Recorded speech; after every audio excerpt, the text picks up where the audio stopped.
Hey, we are back with some more Terra Invicta. I believe Finally, this is episode 71. it is. Yeah, 71. It is No way 71. we've been playing that many episodes. I know, right? We have. Yeah, so we had last left off, the trials had been done. The trials to get the weapon. And the weapon happened to be the friends we made along the way. Yeah. And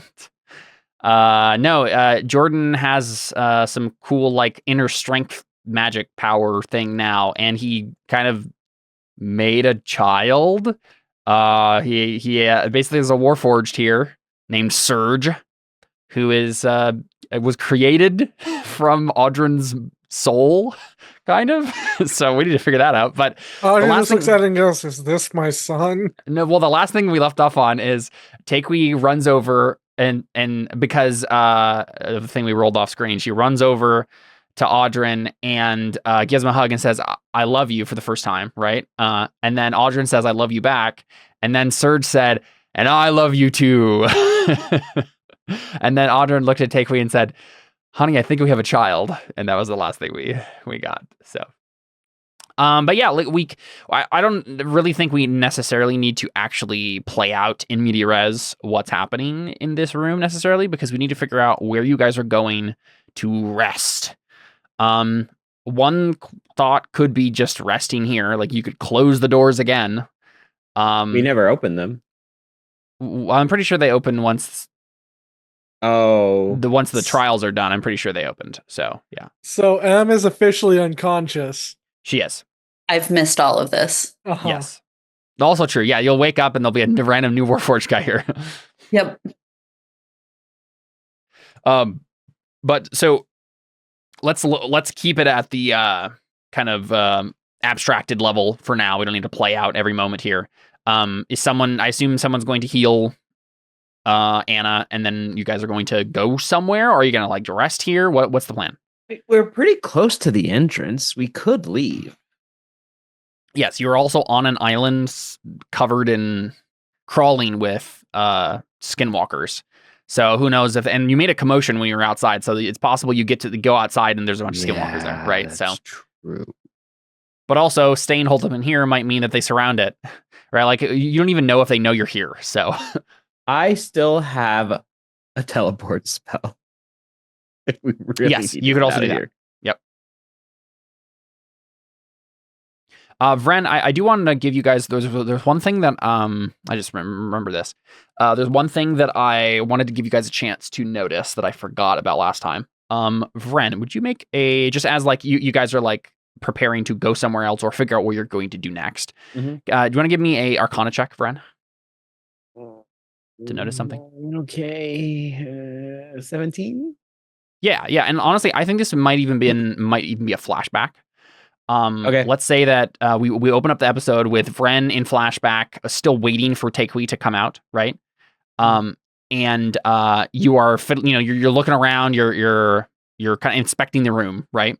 Because you're bored, right? You're just so bored. Yeah, because if I remember right, I was lounging on top of the dome, drinking some of my fake wine. Yes. And one thing you notice as you're kind of inspecting the room, looking around, is all the little figures, little symbol, or what are they called? The little ritual objects that you guys had to place in the pedestals. Mm-hmm. They one particular set of them seems odd to you. And like when you came in here, Vren, I believe you had casted detect magic. Yep. And like I think I either described that there wasn't any magic or there was too much magic. Maybe a mix of both. I think it was the latter. Yeah. But I think one thing you maybe noticed now, just because this wasn't just me as the GM forgetting, but I think this is a fun moment to have Ren notice it. Or maybe I remember it. Maybe Yeah. what happened is I noticed this, and right as I noticed it, Takei came out, and I was like, "Oh, Sure." Well, so I'm thinking that this I want to give you the opportunity to have done something about this before everybody. comes out, okay. right. That's what I'm saying. Gotcha. Right. So you would have noticed this. Maybe you may have noticed it with detect magic when you walked in the room, but if you did, you didn't think anything particular of it until this moment. One of the ritual objects is like a little like ram figurine. And there's like what 80 of these or something, right? you can tell that they are magical in a way that's different than the others. So one of those like little wondrous figure things.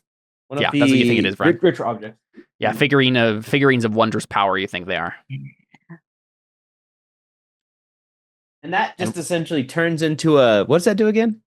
So basically, I'll tell you, like in D&D terms, they are ivory goats. It's Well, what's the word for it again? Try to write this down. Especially since I'm the only one taking notes this episode. Make sure you write it down. The word what's the item called again? Figurine of wondrous power? Yeah, boop. There you go. The ivory goats, figurine of wondrous power, right? So they're kind of, I think our version of it would there be more like Barbary rams, kind of like North African rams. But so they're sheep instead of goats, but same general idea. They are rare. Honestly, with a 17, I don't think you know a whole lot about what they can do, but you know that what they are, right? They're like figurines of wondrous power that do stuff. Who's the one that put that there? Put what where? Well, everyone took one. Yeah, but all of them. Remember, yeah, there were like 4 different types of items, and you had to put each person had to take one of the items and put them one of each type and put it in the pedestal in a particular order. Though, yeah, let me check the magic item. What is the? Because I think this one is like there's 3 of them. Yeah, that's sets of 3. Okay, let's just say that 3 of them happen to be like it's the normal item. It's not like there aren't like 3 sets of them. There's only 1 set, but it's almost as like they were hidden among the regular figurines, right? So I'm sorry. Rewind a second. So these are some of the ones that are sitting on the pedestals are these figurines of wondrous power. Yep. Yeah, because I'm pretty sure all the pedestals were used. So okay. So my question is, Vern might think like, well, I'm done. There's no reason to keep mine there. Yoink. Yeah. And like I honestly think that as people come out, you like double check, like, yep, that's not, and I think by the end you've gathered them all if you would like to have them. Yeah. Mm-hmm. I looked up what they do. It's okay. They turn into goats and they can do things. But yeah. Okay, I don't think you read closely enough, but that's fine. Not yet. I just glanced over it. And I don't think you should either because Vren doesn't know yet. But I was just curious. I was like, what does he do? Ooh, goat things. Okay. But yeah, so we noticed that Vren has these in his pockets, right? And so how many do I have? 3. There's just the set of the item. It comes in a set of 3. Okay. As in like the item itself, like the way there's always 3 of them. Ivory Ghost figuring of wondrous power. Well, here I should be able to just drag it on your character sheet. Oh, I just did. You just did? Perfect. Yeah. That's why I was typing it up. Yep. Awesome. So we can cut back in media res. What's the plan? Do we teleport? Do we stay here? Do we go somewhere else? Those are your 3 options, really. I mean, teleportation is a last minute thing as a last ditch effort. Stay here and then have teleport ready if needed. Exactly. So we all sleep like in a circle, ready to like hold hands and teleport away if needed. Yeah, that makes sense. Yeah, sure. Yeah, because the thing with teleport is there's no guarantee we're going where we want to.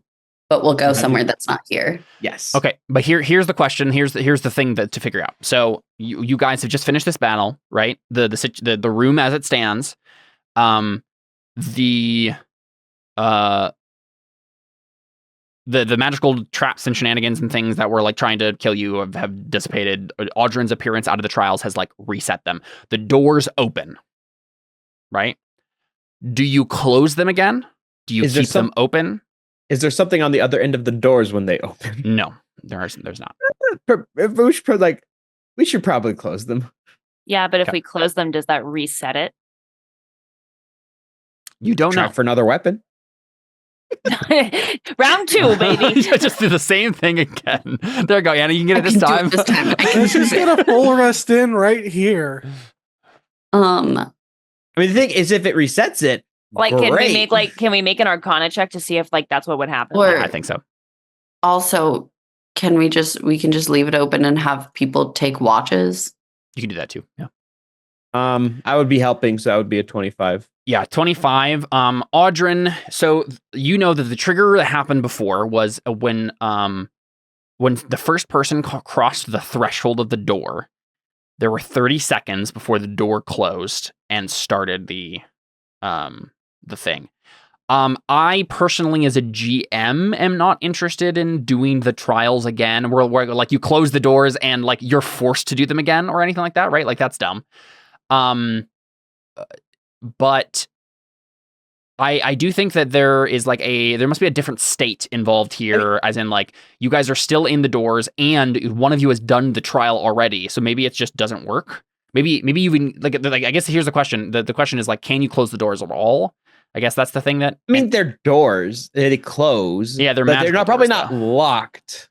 Right. They're probably pretty easy to open. Right, but as when you guys noticed, actually, I'm just trying to remember. Did you guys open the doors? Were they closed when you got here?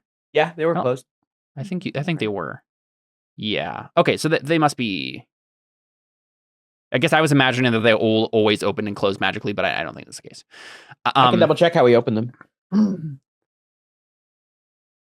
I thought there was some puzzle to opening the doors. I don't think there was. Not to open the doors. Audrin, what do you want to be true? Or maybe Jordan as the player. I don't think we had to do anything special to open them. It says we just go in. No, yeah, it's just that when you cross the threshold, it started the thing, right? Maybe there's a cooldown. That makes sense. But I guess the question is like, can you close the doors then? And if you do, what happens if anything? Nothing happens? You can just close the doors?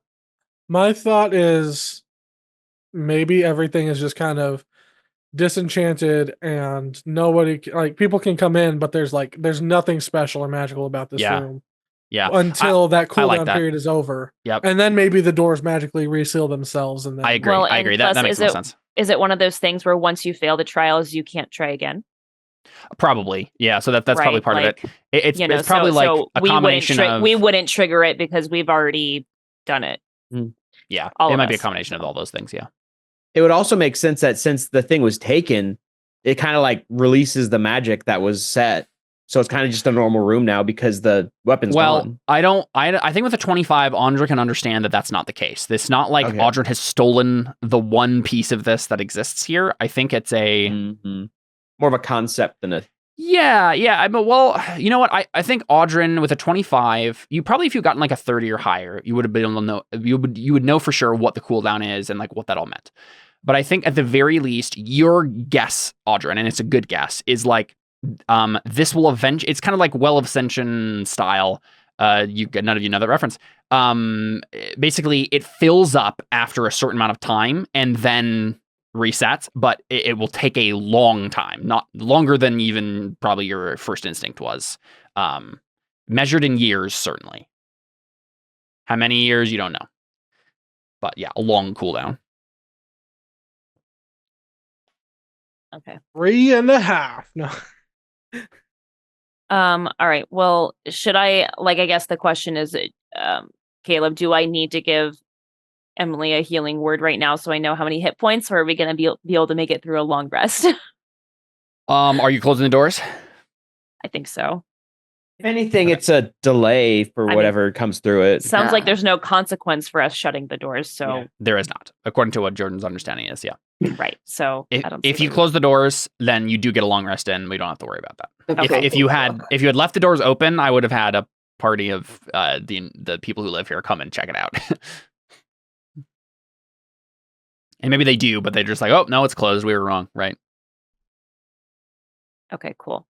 I just wanted to make sure because I didn't want to roll something if I didn't need to. It would have mattered in one version of it, but not in the version you chose. So we get long rest?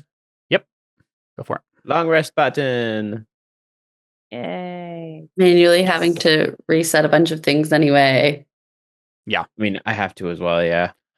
Aren't you glad, Emily, that you didn't get that one option on the list of things that could have happened where all of your expendable points go away? Would it have gone away forever? I think it was like for a while. It may have been for until long rest. Because I was like, I thought it was like just. I think it would was have just been until like a long rest, which Never mind. Wasn't doing anything with them anyway. Very true. Used most of them already. Yeah. All right, cool. Well- Are you just gonna keep exploring? Is that the plan? I think so. Reconnaissance, right? So then Yeah. isn't that our goal? Yeah, That's that is your true. mission right now. Yep. We did a long rest, correct? Indeed. Great. Great. Great. Where's Audra? Oh, there he is. I gotta reset the NPCs too. I'm curious what we see from Anna. Oh yeah, when she comes back. Yeah. And yeah, like obviously during the long rest, any of you could have conversations if you would like. So Ren would probably go up to. We don't have to play this out. Ren would probably go up to Audrey, look at the gold. What's it called? The not homunculus. Warforged. The dwarf forge. Go. So what is this? This is my son. Don't you dare disrespect him. Audrey. Isn't it obvious? I was like, I don't claim to know that much about biology, but I don't think that's your son. Well, do you know anything about chemistry? That certainly doesn't. Don't make me turn off my camera and mess up the overlays. I'll do it. I had to. Oh. More dancing than you. Yeah, definitely so. I think Audrin's response is, to be honest, I don't know how to answer that question. All I know is that he's mine. Surge seems very deep in thought. Fair enough. Like he's considering the question himself. And then he looks at you, Audrin. And here's the like token, at least for now, that we found for Surge. There you go. Nice. That's from Magic Card. Oh, that's awesome. It is, yeah. It's a construct token. Yeah. Nice. He has like the arm blades. Yeah. Yeah, he looks so cool. And I think he's. Sorry, just the way you said that. It's not he's at so all bitter. cool. I'm so happy for you, Audrey. Oh. I know, but We already kinda- discussed that even if I got the powers, Audrin could do something much cooler with it. Yeah. I didn't even know what I would have done. I mean, we would have done some sort of cool psionics thing. Remember? I know. So as I think like we see Surge kind of strike like a thinking man pose, right? And I think he says, I suppose. No, he wouldn't say the word suppose. What's his intelligence? I know his charisma's like 3, but actually I have his character sheet. I can look. His intelligence is 0. Well, it's 10. 10. Yeah. I was like, It was like 0. he is literally not a sapient being. No, he is. I think he says, well, if I am not your child, then what am I? Do I even have parents? You must be my parent. I think Audrin goes,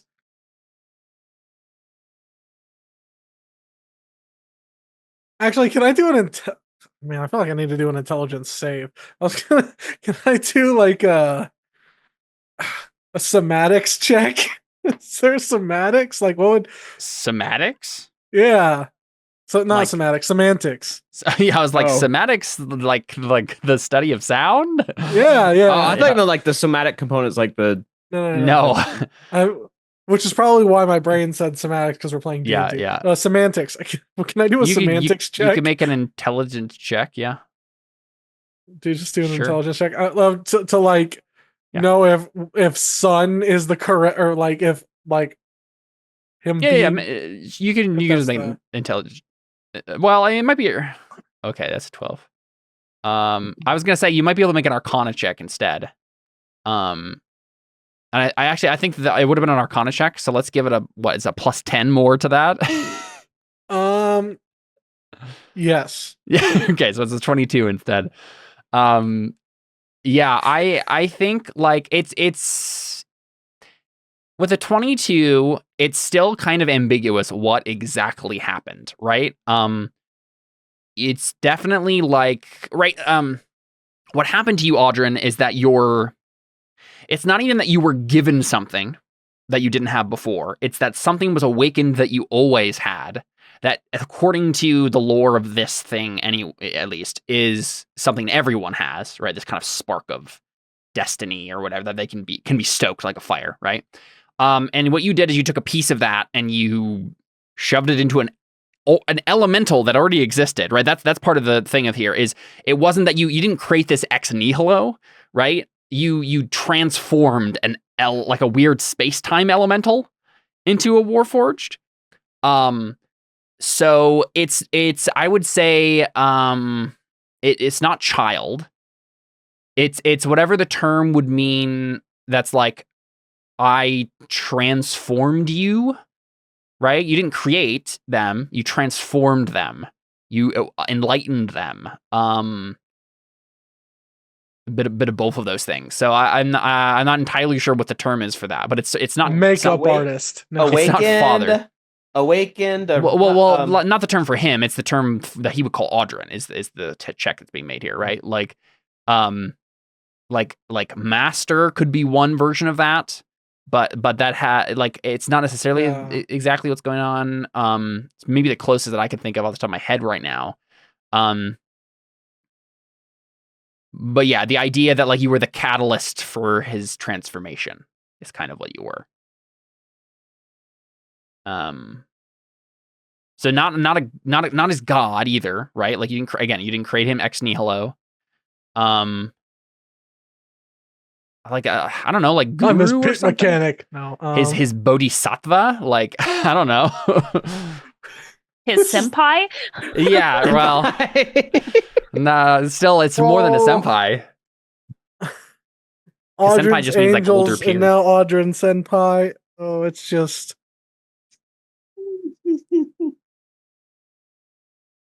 ripe with anime. Yeah, I mean, I think you understand clearly what it is that you did, but whether or not there's a name for it, I don't know. Like, yes, you know what you did, you have no clue how to describe it. Yeah, you don't know how to DTR, right? It's okay. Audrin was bad at that for a long time anyway. Yeah. Yeah, somewhere between father and master is certainly within the realm of plausibility. Faster. But it's not Mother. It's not either of those things, right? It's kind of maker, but it's kind of, or it's like remaker. Yeah, remaker is a good or good remixer. Word for it. The catalyst, the remaker, I think I like the word catalyst. Yeah. Right? I let's go with that one. Yeah, that's a fun. So that maybe, and I don't know how Audrin would mention that, but that's the word that comes to mind for you. Yeah. Like you could even just look at him and say something like, I think if I was anything, I was the catalyst for your change, right? The catalyst for your transformation. And if you said such a thing, I think he would pick up on that pretty quickly and start calling you. That's just how it goes. Yeah, that's what I'll say is. Yeah. Just don't call me Catalyst Daddy. That's just. Yeah, but I think his name for you now is going to be the Catalyst, right? He'll have a kind of like a formal, at least for now, right? He'll have a formal term that he calls you often, which is yeah. So he says, very well, you shall be known as the Catalyst, and I your I guess I don't know what to call him then. Son-in-law, stepson. I your subject, I your vessel. Vessel's kind of yeah. Oh, you know what? He'll call himself the vessel, and you're the catalyst. There you go. That's cool. Audrin shrugs his shoulders and looks at Vren and says, "There you go, catalyst, vessel. Nice to make your acquaintance." Yeah, and then we see Serge get slightly contemplative again, and he says, like clay in the potter's hands.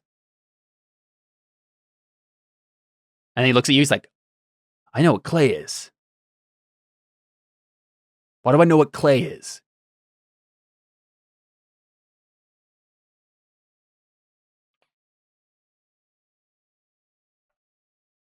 Well, my guess is somewhere locked inside that magic brain of yours is the intelligence and understanding of your former self. Probably bits and pieces that you'll unlock and discover over time. These corridors of space and time, they close in about me. I do not understand them, their limitations. I feel like as if I should be able to stretch beyond them, and yet I cannot. Is this what it means to be alive? Sounds like Audrey shrugs and goes, basically. Because I think like he was starting he was starting to just describe his own particular experience, but then he thinks about it. He's like, wait a second, is that what everybody like? Is that am I heading on something universal here? Yeah. Anyway, yeah, I mean, Audrey says, yeah, pretty much. You take that, add a little bit of romance and a good meal, and you've got the basic experience of being alive. Oh gosh, are you going to teach him about romance? Yes, reproduction. I had forgotten. How do I go about doing this? Audrey goes, isn't the point of life to reproduce oneself?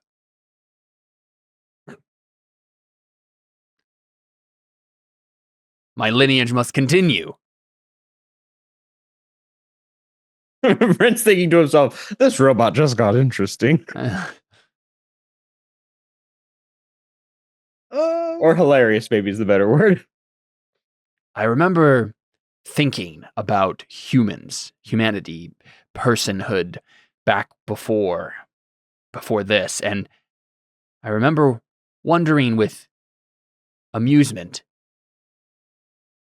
this idea of self-preservation, self-reproduction. Before I was always, and always would be. But now, he looks down at his like metal shell and he's like, I believe I am mortal. Yeah, you just moved from always will be to might be.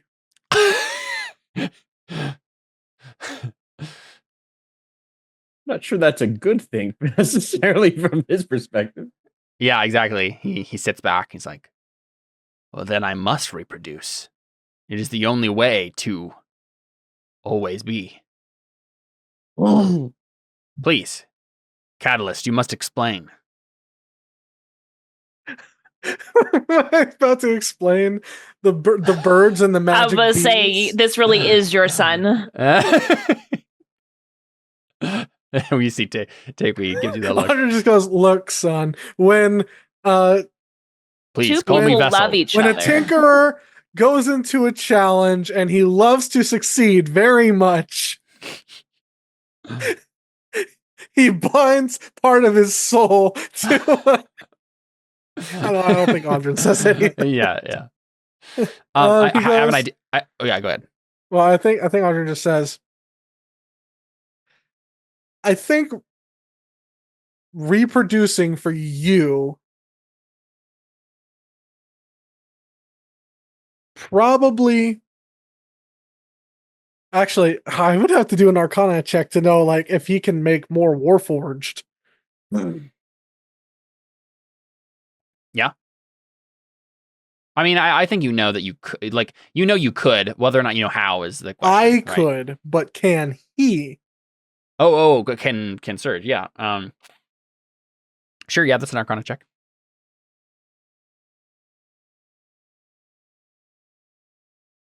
That's a 30. Okay. There are so many dumb jokes I could make, and I'm holding them in just so you guys know.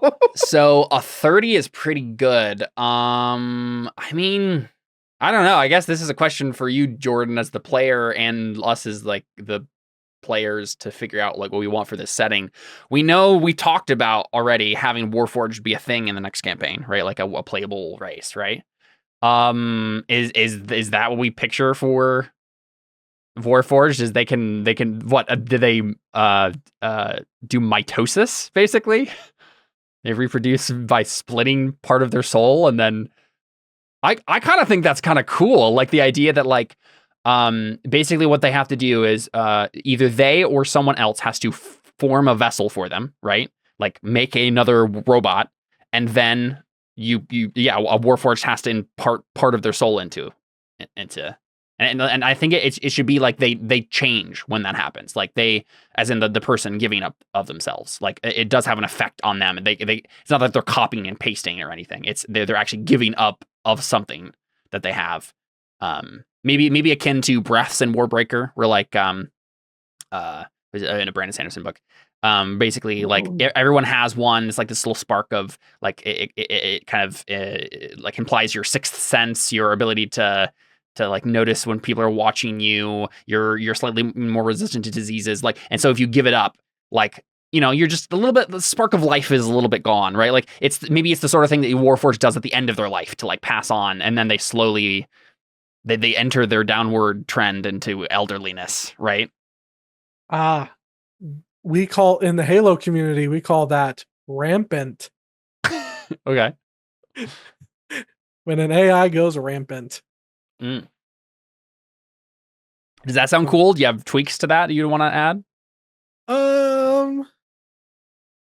Well, okay. I have. This would have to be something you have to like teach him, right? Like he doesn't know how to do it instinctually, but yeah. Well, I have a question, because if he's splitting himself, and I put a part of me into this, so would he like be splitting that part of me? Or is there like the other thing that he was, would he be splitting a part of that? I don't think he'd be splitting a part of you. He like neither of those things are true. Though the two options you just gave, he's a different third thing, right? Like okay. the spark he has is from neither of his quote unquote parents there. Okay. It's just its own thing now. Though I guess like if we want more than one Warforged, I guess you have to be able to do this multiple times. Otherwise, it's just one dude giving up of himself, and then it just keeps going on forever. So maybe there's like that makes sense though. Like you have more chi, even though you split off some of yourself, so that they should be able to do it multiple times as well, right? And maybe none of them will be as powerful as this guy, or as vibrant or whatever. But maybe you could also impart more chi to him. Right, if he's the originator or the progenitor of the race or something, right? Like maybe by the end of the campaign, you've upgraded him. Yeah, well, and that could be part of it too, is that they start with like just a small piece, and then they can work their way up to being, a level 20. Right. Right. That makes sense. So here's an idea for you, Jordan. I think right now he will refer to himself as the vessel. But I have an idea for the first combat we get into, where he's like fighting someone. I want him to say, "If this is cool with you, I think this would be a cool way to get the name in." I think at some point during this next battle, he'll say like, or maybe after the battle or something. Like I'm imagining a line sort of like, "I don't know what came over me. I felt a surge of strength. Yes. That is what I'll call myself, Surge," right? Like something along those lines, right? Like he'll feel like the thrill of battle or something, and then be like, "Yes, that's what I want to be called," right? I like that. Cool. All right, neat. Well, you guys rest. Sleepy times. There you go. Where do you go?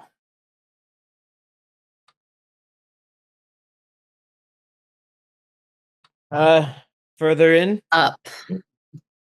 Out of Further this up. chamber. Further Yes, up and further in, we could say. Do we want to take the stairs, or do we want to explore the top floor first? Well, Probably I mean, best we. Your purpose here is recon, so you probably don't want to just speed run this. You're supposed to actually explore. Probably the top floor first, so we don't get ambushed and surrounded. And because I don't have a map for the second floor.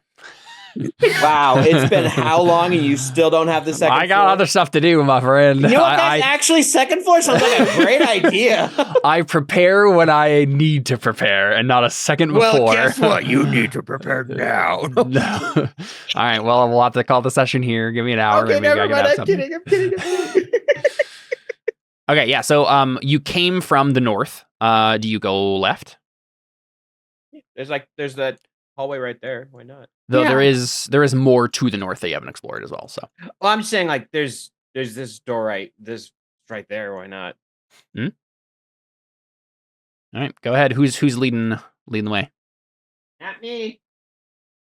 Probably Who usually either leads? Audrin or Takewee. Oh, I think it's both of you guys usually. Here, I'll Yeah, get you usually guys. we're together, and we're definitely together right now. You are Of not course, leaving of my course. side, my friend. Yeah. So is question: would it be Uh-huh. Aqui or Tadrin? I like Tadrin. Adrian. Yeah, Aqui sounds weird. I like Tadrin. Aqui sounds awkward. Yeah, that's what I was about to say. The first thing came to my mind was like Aquafina, Oh, please no. right? Aquafaba. You need that. Doesn't Anna usually take up the rear? Yeah. Is she? Yeah. Who else wants to be in the rear? Who should be in the rear with her? Henry, Damien, Bren, Squishy people. Benedict. Benedict. Okay, makes sense. I'm like, don't put me with creepy Henry. No. He's not creepy. Look at this. Look at this lad. You know what's funny? Jordan, he looks like Serge from Chrono Cross. He actually okay. I believe you guys mentioned this before. Yeah. It's just a blue bandana and would do it. Hold on, Caleb. Let me send you a picture of this man. Yeah, please do.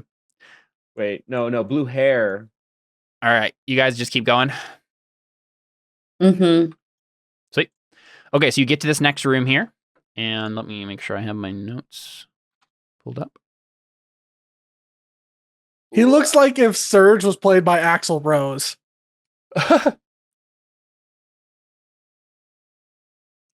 Like young Axl Rose. City of Broken Idols. Here we go.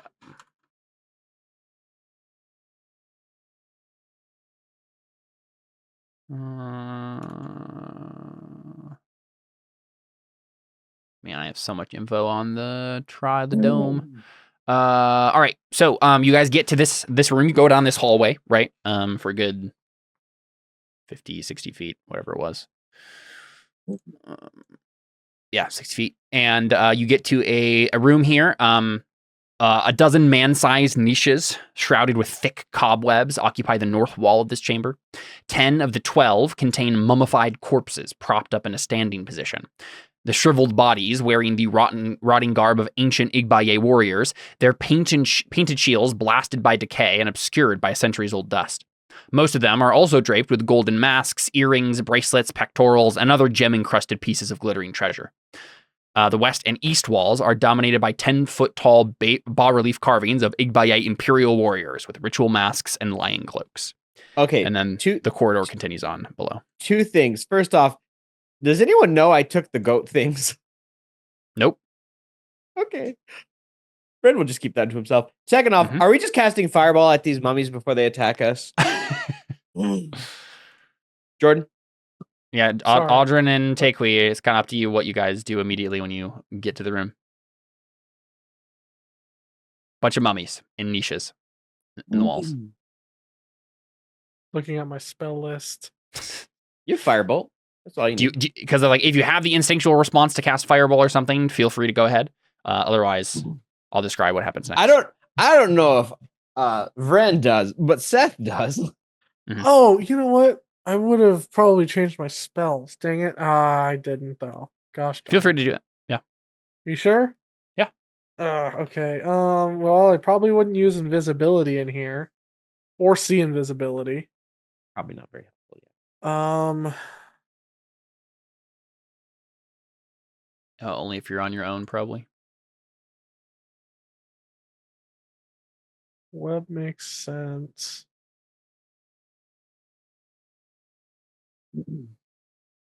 Jordan, if it's fine for you for now, I'll probably have you play Surge.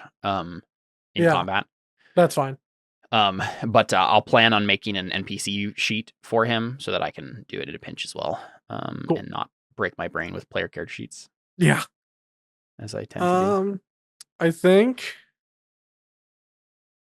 the thing that I shall do. Yeah, I mean, you can also be like, are they moving? Should I attack them? Right? Like, what does Takewee? Does it seem like they immediately notice Um, us? Yeah, I guess the question is, are these mummies like undead mummies, or are they just mummies? What's your passive perception, Takewee? 22. 22 is pretty good. Yeah, they certainly are not moving. Right, like they don't immediately all turn their heads to you when you walk into the room. But I think with a 22, you probably have a good enough eye. Well, I think the idea with undead is like they're like, unless they're moving, you can't tell the difference. So you could make a like other check, like an Arcana check or something. I don't think Audrey would be able to make this check unless he like actually investigates the room. But you with your like, if you guys want to shoot fireballs and stuff, then what we should like figure out in this moment what you actually know. And so let's just have you have you make an Arcana check and just see if you could figure out whether or not they're undead. Okay. All right. Because you'd be the one who notices. Oh no. That is a critical failure. They're definitely you know what? I'm trying to think of what the wrong answer is here. Or rather, like what answer I could get what answer I could give you to make you make the wrong decision here.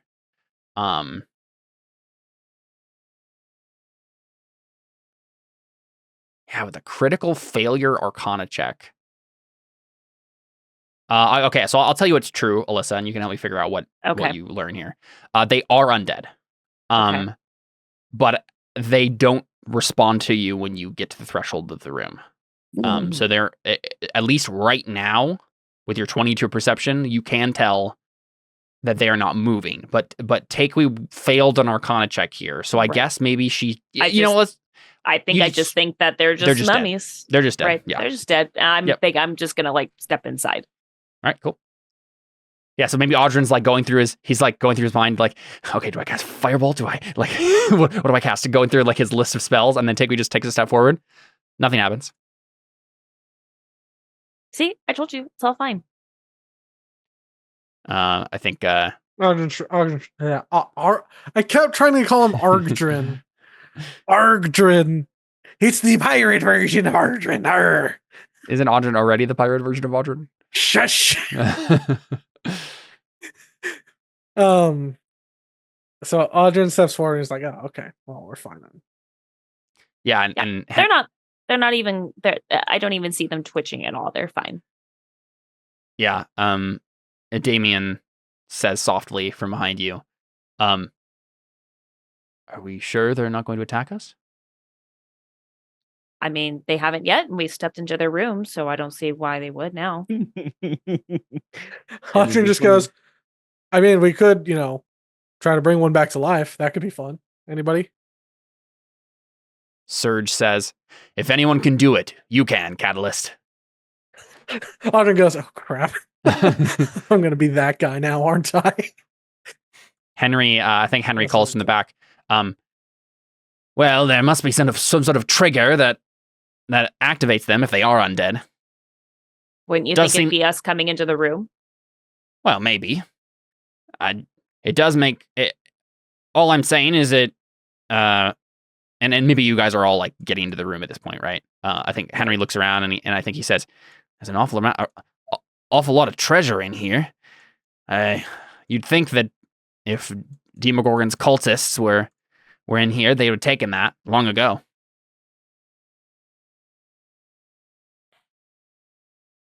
So it's just a small little room that they're in? Yep, it's like a little burial room. They're all kind of propped up Egyptian style in little alcoves. But yeah, you're standing there talking and they're not attacking. See, I told you guys it's all fine. They're probably just here to like creep out, some people. Damien Yes, nods because slowly. the skinwalkers need creeped out. Right. Damien nods slowly. He's like, yes, like a fun house. I didn't know that the ancient Igbaye were into that sort of thing. I mean, we wouldn't stick around in here. We'd keep going. Unless someone wants to grab some treasure. Oh, I would have cast... I mean, maybe on the way back, but Yeah. Also, Vern would have cast Mage Armor. Just... Yeah. Sure. Yeah, I think Henry has a version of Mage Armor up as well. Cool. Yeah, you can keep going. They don't attack you. Okay, we keep going. And as far as Taekweon knows, they're just dead. they're just Cool. dead. Yep. So you go down the hall here, and it curves. I've been making comments and stupid jokes this whole time, and my mic was muted. I feel like such a jerk. Oh no, Jordan, we missed your jokes. No, it's sad. fine. That's probably for everybody's benefit. No, I wanted to hear them. So you get to the next, like you kind of you go down the corridor, and then it moves to the left. And I think sorry, I'm just checking my notes about. Yeah, okay. So there is a doorway here, and you can tell that there was once a pair of double doors, but they were wood, and so they've like rotted away basically at this point. Inside this room, you see it's a dusty room that contains the only thing it contains is a 3-foot tall ornate pedestal set against the north wall. Several objects are neatly arranged on the flat marble surface of the pedestal around a stone statuette of a hideous 2-headed monster.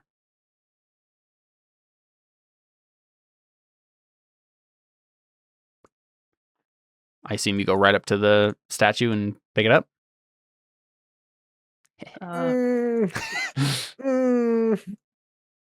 What's on the pedestal again? It's a little statue of Demogorgon. I don't want to touch that. I know. So But yeah, no monsters. is it the same as the last one that I picked up in the? It looks different. Well, the one that you picked before was not.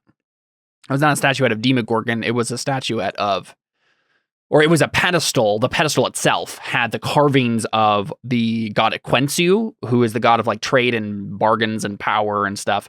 But that's the god that Demogorgon pretended to be. So it's not. I don't even think it had 2 heads. Like the god, I don't think it originally had 2 heads. So it was just the god that we knew was pretending, or was secretly Demogorgon. But it does not look like this. It looks like whatever that god is. Yeah. You go over to the statue. Pass by. Ships in the night. It's reconnaissance, so let's recon the sense. I guess, can I make a religion check to see if it's Sure. a specific like ritual or something with it? I'd Yep, like to yeah. help. Yeah, sure. 21. 21. Anna, you can tell almost immediately that it was, this is not originally a shrine to Demogorgon. And in fact, the statuette is not actually to Demogorgon at all. It is, in fact, it looks slightly off. Now, Demogorgon comes in many shapes and forms, but there's some, like, there's been plenty of like 2-headed things that have tipped you off to Demogorgon. But there's something about this. At this point, I think you're familiar enough with the actual form of Demogorgon that you can tell this particular statuette is not to Demogorgon specifically, but rather to what you think with a 21 religion check is some sort of avatar of Demogorgon. So it's 2-headed, right? It has it's similar to so the original Demogorgon basically is 2 baboon heads, tentacles for arms, and like dinosaur tail and dinosaur feet, right? Now this version looks like all of that except made kind of like half. It's green, where Demogorgon is not usually green all the way over, but the whole thing is green. Like here, let me, I don't have a handout for this, but at least on my camera, this is what it looks like. Scary.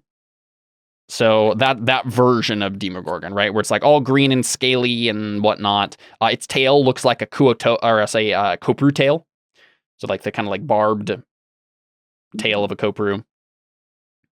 But yeah, so that's what it looks like. And you can tell, Anna, with a 21 religion, the shrine itself was not originally a shrine to either of this avatar of Demogorgon or Demogorgon. It was an ancient Igbaye shrine that has been co-opted to be a little shrine for this two-headed avatar of. And I'm pretty sure that it's been hinted at before that there's like I think Kala the two-headed is what does that name sound familiar to you guys? I believe that at least that one ghost, the Igbaye ghost, told you something about like there was like the leader of the temple here was like some avatar of Demogorgon or something. It told you something about this, but I think this helps you put a couple of pieces into place, Anna, and I'll also just tell you guys as players right now. The thing that it was hinted at with the ghost is basically an avatar of Demogorgon. And I'm pretty sure its name was dropped before. So we'll say it's Kala the two-headed. So yeah, and I mean all intents and purposes, Anna, you're pretty sure that if you touch this, you get cursed. That's just kind of typically how these things go, right? Hey, it's bad. Hey, everybody, only Henry can touch this. Did you actually say that? Okay. Just kidding. No. Like, that sounds like something that only Emily would say, not Anna. Yeah. I just be like, nobody touched that. Yeah. That thing is evil. Wait, what happens if I mage hand it? You could try. Don't touch it. I'm not. But Don't push it. So this room leads to a dead end. Is that what it is? Nope. It keeps going. Wait. Okay. Oh, sorry. You know what? I put doors here, and I don't. Does it go to the left? It looks like maybe. Oh yeah. There shouldn't be doors here. There were doors on the map, but as in like doorways. But in the description of the original adventure, it basically says most of the doors are like rotted away. And I don't think this room describes doors particularly. So yeah. Okay. Okay, so kind just of the rotted lots remnants of doors. To the left. And so far, you haven't heard or seen anyone, right? I think Vren would probably comment, this place is uncomfortably empty for what this is supposed to be. Yeah, but I'm betting all these things are probably traps of some kind, right? Could be. No. Some Keep forms of walking. protection. Yep, keep going. I don't know. Cool. Those mummies were super lame. I don't know how you can consider that a trap, but I'm trying to play it dumb because I know, like, I feel like I know the trigger, right? You take gold, you take a piece of treasure, it triggers them, right? Like that's obvious. But I failed this so bad. It's just like the mummies were stupid. I don't know why they just put mummies there. They spent way too much money at Home Depot getting these exactly giant skeletons. They're not even real mummies.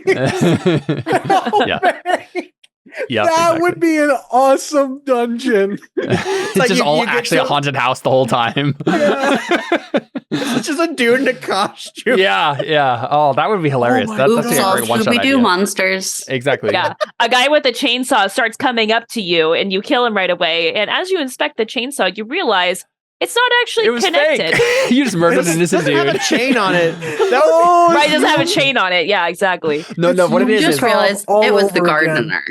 It is You're right. literally Yum Chakab all No, what it over. is it's like reverse isekai, where like Dungeons and Dragons characters come to the real world and they accidentally go into a haunted house. Right? You get it's like the Dungeons and Dragons cartoon from the 80s where they go on like the roller coaster and go to Dungeons and Dragons world, except it's the opposite. You end up in a haunted house from some undead dungeon somewhere. Just imagine the sorcerer's like, they must have some very high arcane magic because I can't detect magic and I can't detect anything. Okay, but also, like, look, if I had magic powers and I was going through a haunted house, yes, I would be attacking the people who are coming at me and surprising me. I would accidentally let a little Eldritch Blast slip. Oops, my bad. Didn't mean to put that scar permanently on your face. You just kind of spooked me a little bit there, but it's how it goes. You should know I have disintegrate on speed dial. I think we just keep moving forward, or moving right. I actually do have disintegrate too. Just vaporize a teenager. Cool. Yeah. So, Terra Invicta, vaporizing teenagers since 2024. here's the question. Audryn and Takewee, how much you weigh? Wow, what a rude question to You ask. can ask me Wow. that. I'm asking your characters, not you. Okay. How much I Still, weigh, like Takewee is a with all my stuff? Yes. How much does you going, like your character, if you were put on a scale right now with all the stuff you have on you, what would you weigh? Okay. Well, my total equipment weight is 78.8 pounds. And Okay. Takewee, I'm picturing, I mean, she's pretty, I would say she's more muscular than and she's kind of. She's lean. Right. So I don't know. I was thinking like 140, 150 pounds ish. Did you write this on your character sheet somewhere originally? No, I don't think so. My weight says live. Yeah, you have 6 foot for height, but no weight. So, This has never mattered. Oh, then maybe, I don't know. Like, that's right. I mean, we could roll randomly for it. There's dice for that. Give me a second well, hold uncheck. on. Let me look at let me look this up. How much would a muscular 6-foot woman weigh? It's like, how much is like Ronda That's Rousey? what I'm or just something like that? Googling. Okay, A well, it Genasi's.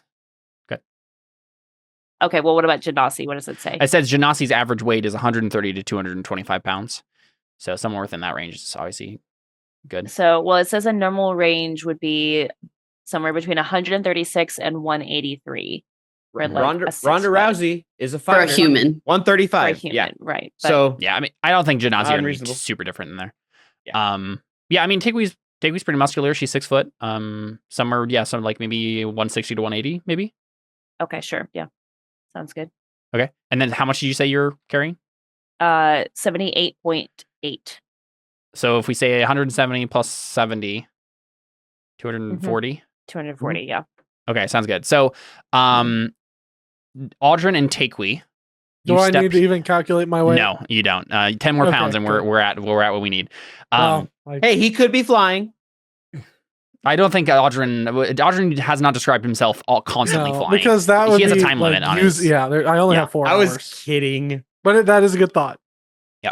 So everyone has gone up one more square here. Let me put everybody how that would be for kind of like, going around the corner there, basically, right? So Takewee and Audryn, as soon as you put 250 pounds of weight on these squares right here,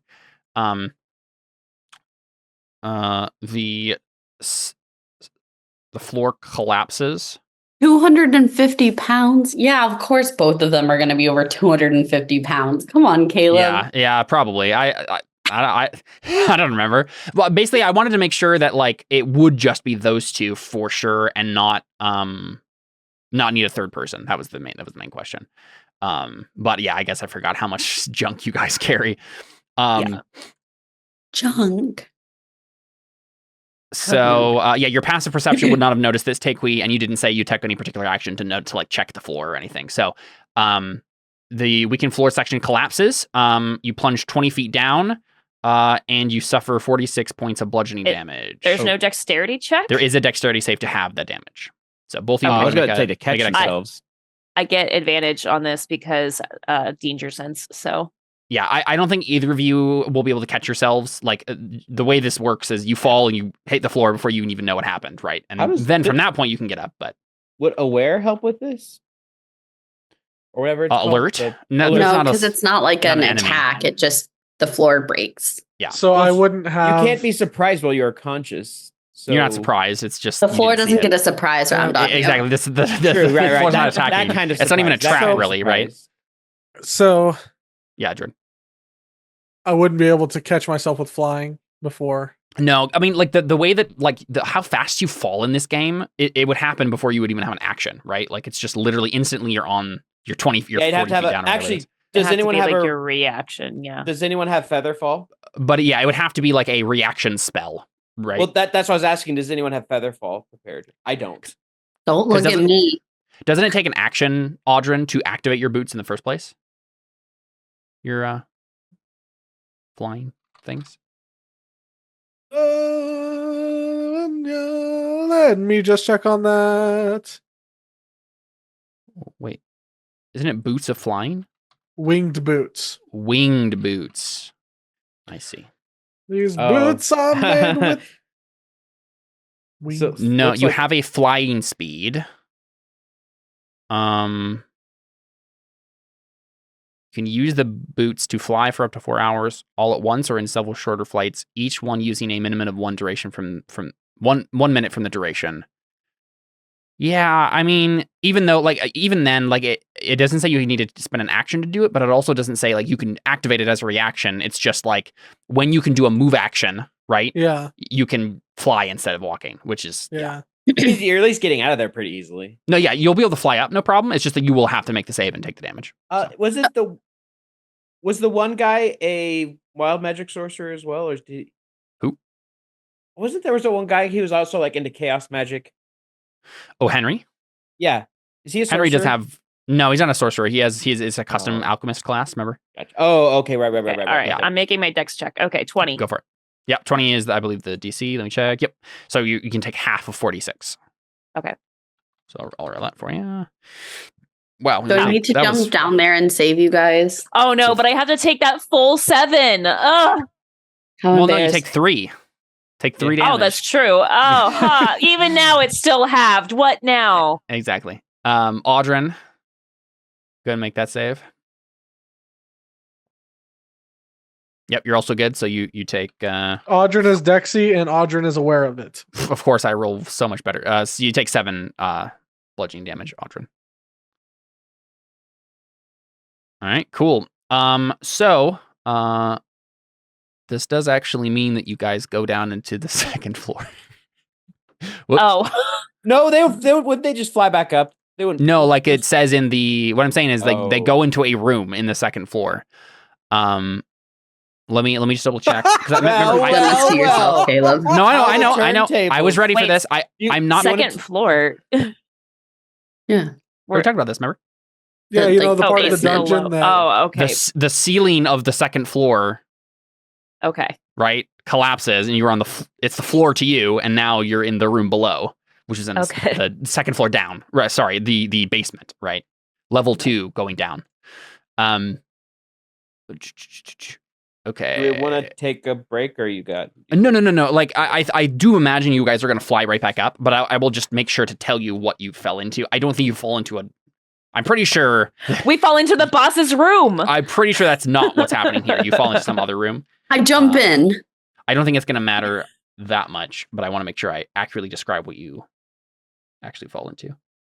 Yeah. Look, you got to figure it out quickly, or I'm jumping in. This partially flooded chamber, so you fall into water. Looks like, but I guess partially flooded. So you fall in not enough water to cushion your fall, right? This partially flooded chamber seems to be an ancient interrogation chamber, complete with bronze chains and shackles and a stone table with a gutter. The 15-foot high ceiling is badly cracked and glistens with moisture. Well, the ceiling doesn't exist anymore, but yeah.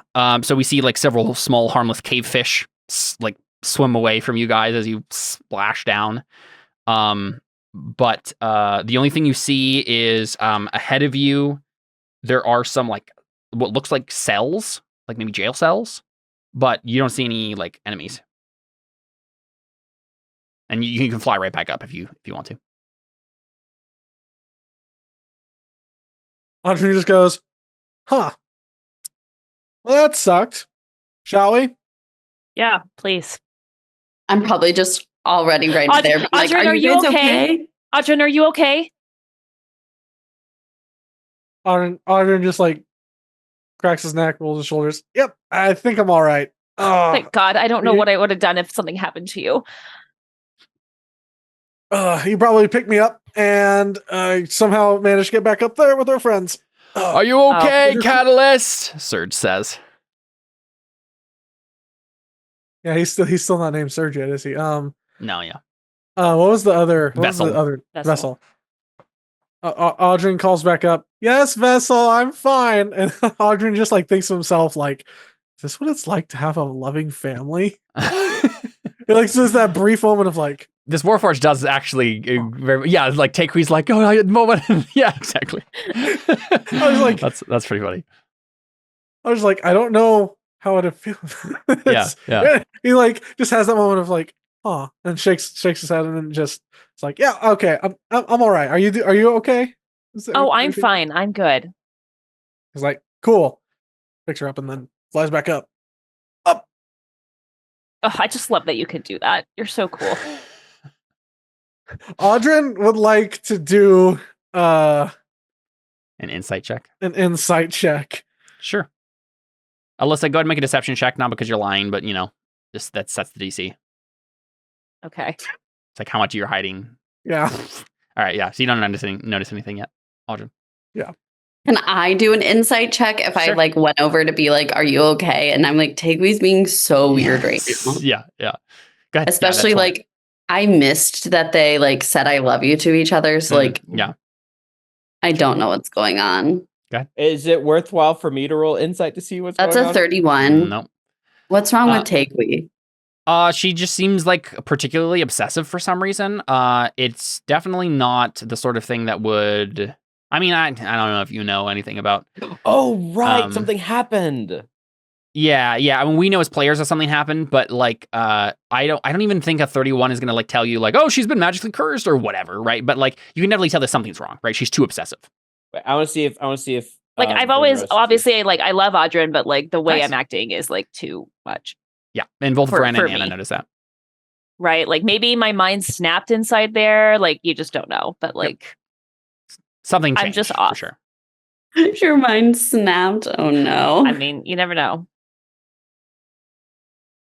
Yeah, so you guys fly back up, and at this point, Takewee, I think you can notice that this whole section of floor, right here, is like apt to fall if more than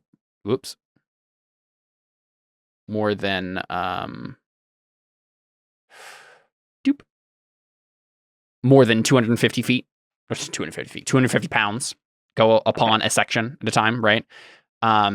Okay. So as long as you guys go, like if Audrin just like carries you each across, you're fine. Or if like you could go across one by one, right? That would work. I have mending, if that would help. Sure, yeah, you could do that. Go ahead and like just cast mending on the section of. I mean, Roger would still have to carry us over part of it, and I could help with it too. But I'll also could cast mending. Oh, actually, no. This would be a waste of time. As long as the breaker tear is no longer than 1 foot in any dimension, and it takes a minute.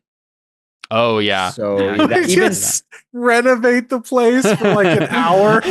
Suddenly the whole vibe of the whole game switches to like House Flipper, right? Like it's just Power Wash Simulator. Yeah, Vren and Audrin are just like their budget. Their budget is $250 million, and our job is to Extreme Makeover Dungeon Edition. Exactly. Oh my gosh. Pimp my dungeon. Yeah. We see Audrin and Takewee as the loving couple, and it says like Takewee, the slayer of evil. Audrin, pirate, literal pirate, and then it says their budget $250 million. And then Serge is behind them, like in a child's schoolboy outfit, right? Like he has like the propeller cap. Yeah, exactly. Yeah, the little propeller cap. Oh, this is okay. Yeah, but you guys obviously have tools to deal with this. So you guys get across safely. When you get to this corridor up here, as it turns again, you do notice that there is a makeshift wall, kind of built, like someone built, or might even be like a stone shape sort of a thing. But basically, there's a wall separating the corridor, and it has been broken through in long past.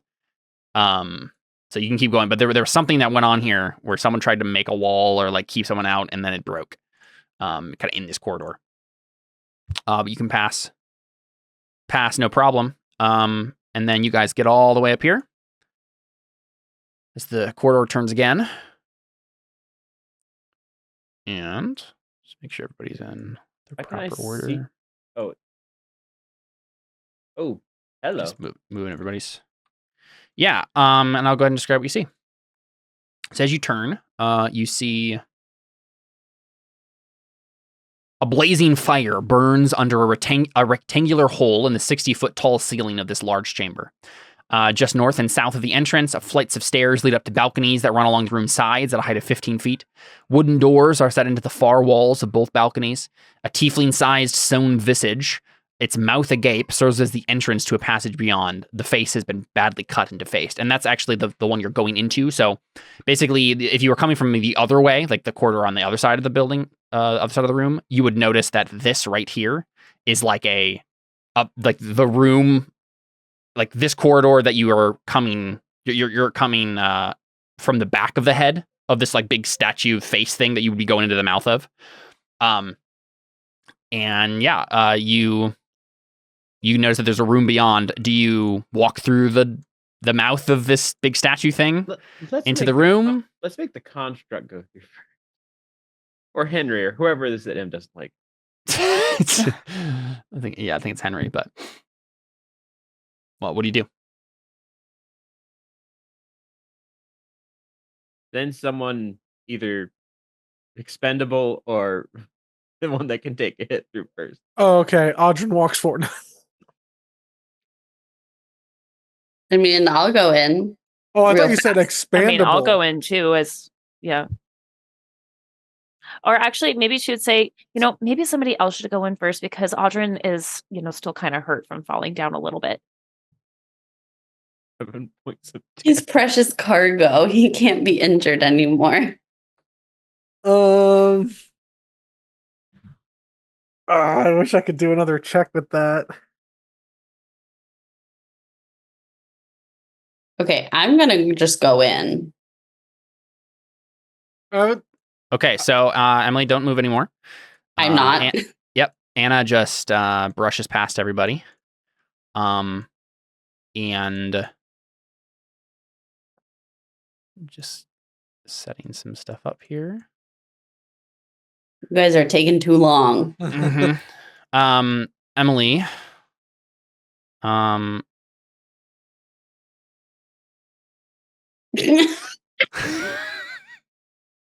Oh God. what? What was the giant 3 there for?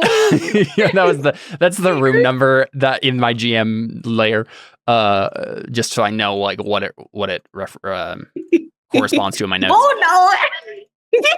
You are being attacked by the number 3. Oh my gosh! Yeah. So the moment Anna walks into this room, she is pelted by quite literally dozens upon dozens of arrows.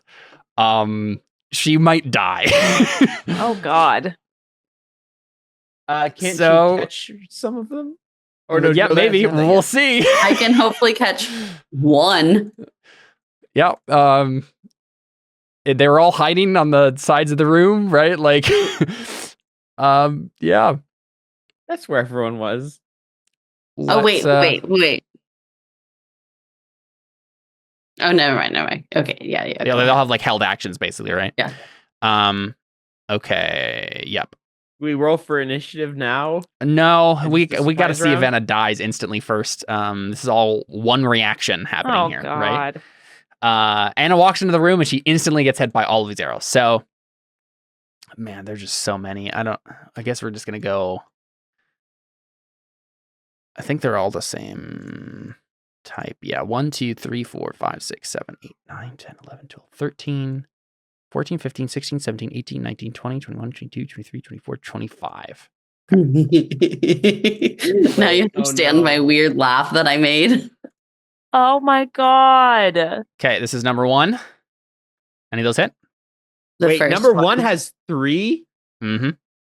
Oh no! Wait. There's 25 of them or 25 arrows? There are 25 of them, and they are Of each them. shooting 3 times. Oh no! 75 attacks What? later. Uh-huh. This is where all of the people, like, you guys made too much noise. They all set up here, and they were waiting for you guys to come and just murder all of you all in one giant Oh my Which I God. first. Well, all And right. Silvery barbs does not help here. And you guys didn't say that you were like checking anything in particular. Anna literally just walked into the room, so I don't know what to tell you guys. They're all shooting her. What's really sad is I opened up my mouth to say I would like to roll an investigation check. Yeah. But Anna, Silvery barbs doesn't help here because I can't see the attackers. True. Did any of those hit, Anna? Wait. Yeah, Doesn't The does- first one. what about alert? Does alert do anything? No, because it's surprise. You guys will get your action. Like there won't be a surprise round. It'll just be there is a one surprise reaction. Yeah. Because that's the way it works, right? They're holding their actions. Like they heard you guys coming down the hallway, and they're just like, okay, we all pull our arrows out now, right? They heard Right, the but then if it's floor not a crumble. surprise round, then wouldn't she be able to? Wouldn't we be Their able No, to they roll have their initiative? actions held. Their So actions their are held. action is they will Right, attack but as we soon need as to- they see somebody come in. Exactly. So we And will so roll it's initiative after their this. reaction. But their reaction is So- happening before any Wait, other so thing. do they have 3 longbow attacks as their reaction? Oh, you that's true. only They can only attack do once. one. Oh no, you're right. Okay, yeah. So we can say these are that will be your saving grace here. That makes I forgot about that. Yeah. Okay, Yeah. we yeah. can do this. Like Yeah, I okay, can, so yeah, so these are 3 of them shooting then. yeah. The So first the one hits, you first said? one hits. Okay, yep. So 4 piercing. Unless you want to do Okay. anything about that. Not. I'm waiting until it's a bigger one. Sounds Okay, good. well, I'll just keep sounds like rolling we're with gonna have threes. to run. Like With that getting sounds like- 25 hits, I feel like I should be able to sit and wait until I get a big attack to Yeah. catch it. Okay, so miss. What's your AC again? 18. 18. Okay, so that one hits. Yep. 6. Okay. 7. Miss. Hit. 3. How many have we done? 1, 2, 4, 5, I'm 6, at 7, 9. 8. Oh, okay. 1, 2, 3, 4, 5, 6, 7, 8. No, it's 8. Hit. So that's 9. 10 hit. Another 6 damage. Miss. Wait. Okay. Okay. Hit. I'm gonna 12, negate right? that one. Okay. Because that's almost yeah. Okay. 13. I don't need to roll anything because it's the least that I can deflect is like 11 points. Right, So of course. Yeah. So attack number 13 misses. 14 hits. 15 misses. 16 misses. 17 hits. 18 misses. 19 hits. 20 hits. 21 misses. 22 misses. 23 hits. Right? 18. Yeah. 24 misses and 25 misses. guys, I What do still you have mean? almost half my HP left. Nice. That's genuinely impressive. Let's do this. No, I'm just kidding.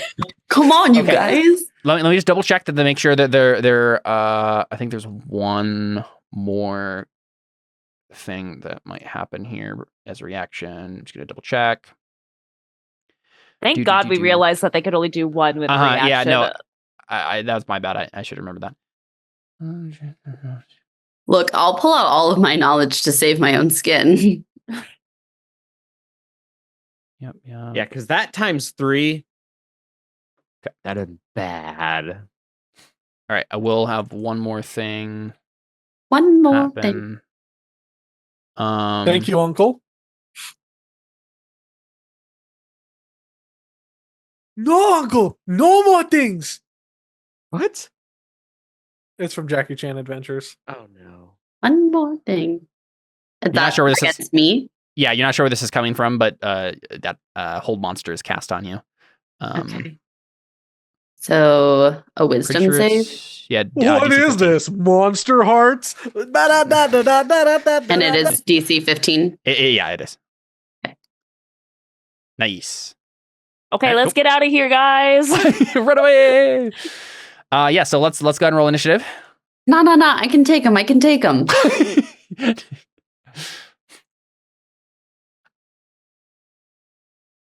All right.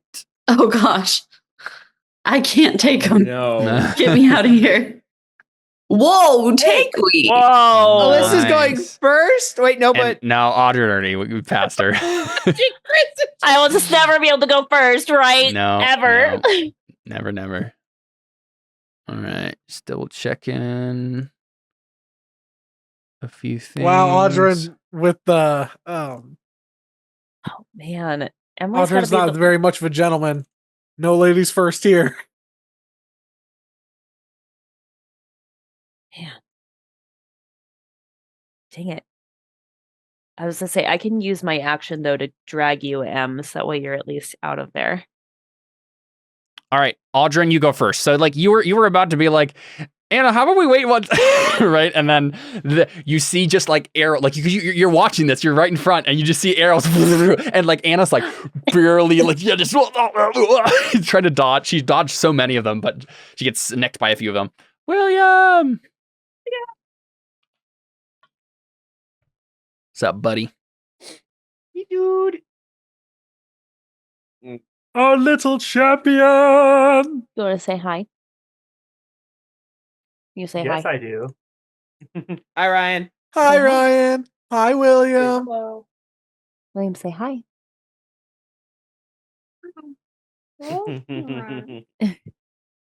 You see the candle? You're holding up stream now, bud, because everybody can't just stop looking at you. It's a very tense moment right now. What does Audrin actually do then, after he sees Alright. this near death? I have two options. One, I could cast Web just beyond Anna. There is a fire just beyond Anna. I guess not just beyond Anna, but you know. I mean, like I could cast Web right around here. I guess the fire would probably catch it on fire. Yeah, I mean, I guess this is part of a like. Are you guys running? Is that what's happening? No. I'm not doing anything for a couple turns. Because there are like 25 skinwalkers. I think I have an idea. Obviously, I don't like. I'm going next, so I don't like. I don't necessarily Just feel need bad. to get saying- them funneled through so we can only My- face a couple at a time. Well, my idea is to cast, like to walk out and cast Sunbeam on them, so I blind some of them, and then we can run. Okay. Right? Like, I think that could be a potential idea. I don't know how many I'd be able to. I can't really see how many I could really get realistically in a line like that, but that Like might help 6? us at least escape. I don't know, because my worry is right now that like literally they're gonna go third, Mm-hmm. and Shoot Anna. I again. don't think that they're. Yeah, I don't think we're With gonna 3 survive attacks this time. Right. I don't think Both. we're gonna survive this time. So it's like, okay. Yeah, that's not a bad idea. I don't right, or I just like, or we just drag her out. I don't know. Mm-hmm. That's also an option, right? Dragging her out's probably the better option. Right. I think we should drag her out, but I'm wondering if I should just like cast Sunbeam like in like a line, like while we're like walking backwards. Right. Also, yeah. Caleb, wouldn't I have been right there? Wasn't I right there? I maybe. I guess the question is, can they all hit you from there? Which I think they can. I think they can, just Yeah, for this is a web balcony. purposes, because like Yeah. I Yeah. feel No, you're like- fine. You're fine. web could be a good idea of like blocking the exit and at least just like making it annoying for them. That's fine. Did you want to do that, Audrin? Wib. Yeah, I think so. So it'll Spider-Man. be But then would you be holding your action so for after Tigui pulls her out? Well, He you can can just do it in front of me. her. Oh, I see what you're saying. well, sort Okay. of. The thing is with web, where is it? Any 5-foot cube of web exposed to fire burns away in 1 round, dealing 2d4 fire damage to any creature that starts. So it would just like I mean, it's not exposed to fire. Like that would mean like if somebody casts fireball on it, then it's exposed to fire. Not like because that's Not like a like- fire in a fire pit, right? Yeah, exactly. Yeah. Yeah, you're fine. Okay. Yeah, I'll cast web. Go. See if I have I'm glad because that's one of the spells that I switched to. thing for that. My thought was just like, would you want to cast it like at the entrance of the mouth after Hickory pulls her out, though, so they can't get through? Because where you? Well, they're not going to be able to get through either way. Oh, you're casting it on Anna. Well, yeah, where are you casting it exactly? I think this is the right thing. That is the right size. I feel You like casting it right there. Just cast it on me. Okay. I mean, like, because if Takewee's dragging me, it's not really going to matter, right? Yeah, that's true. Yeah. Cool. All right, that's your action. Do you want bonus action or anything? Well, should I have rolled a separate thing for Surge? Oh, sorry. Yeah, I meant to roll it for him. Oh, I didn't roll it for any of the NPCs. Sorry. Give me a second. You're going. I assume you'll go first anyway. It's unlikely that you won't, but. So you want me to go ahead and roll initiative for him? No, I just did. Okay. Yeah. So I don't think there's anything else I could particularly do right now. Let's see. I did my action. So happy to be back to my usual antics of running into things. I know. So Starting the session unconscious because it was made more sense to heal Takewee and then running into something too quickly and getting completely attacked. And back to the roots. Yeah, we're just getting back to the heart of Anna. Mm-hmm. We're getting back to the heart of Anna. And it's all about pits. It's all about pits all day. I'm sorry, guys, for the pain I've caused you. But it's all about pits. All about pits all day. Okay. Well, remember when I used to keep track of all the fairies? I went and looked through that list recently. That was great. That's fun. Yeah, I don't think I have anything else I can do this turn. Sweet. Alrighty, Takewee. I'm just gonna run up and grab Anna, like this way. I mean, I think so. Like, I don't like. I just saw a ton of arrows go at her, so it's not like I'm thinking. This is ambush, right? Yeah, this is we're being ambushed and we're gonna die if we don't. Yeah. Right, go. So, I can't hold an action to run after everybody else clears the way, right? If you, I'll say this though. If you run right here, you Brent can teleport. ready a move action, right? He used his action though. Oh, you're right. Yeah, you can't like. But here's I'll say this much: if he moves right here and then Takewee pulls Anna to where he is, Vern can teleport us out of here like immediately. Oh yeah, that could work too. Right, so that might be an option. The only problem is that they still go, kind of before us, but at least we're all like tunneled here, right? Versus like, but no. And the web, I guess.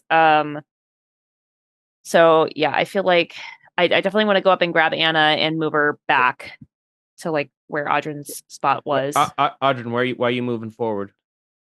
I didn't move forward. I grabbed my character token and let go of it, and then when I did, it put gotcha. me like we're not centered on the squares right now. Okay, except so me. Yeah, I mean, I want to move Anna back. I don't know how far I can move her back. Yeah, I guess that's the question. And does Audrin move back? I guess that's the other question too. Oh, that's true. Did you move it all, Audrin? Because it's a 10-foot range for teleport.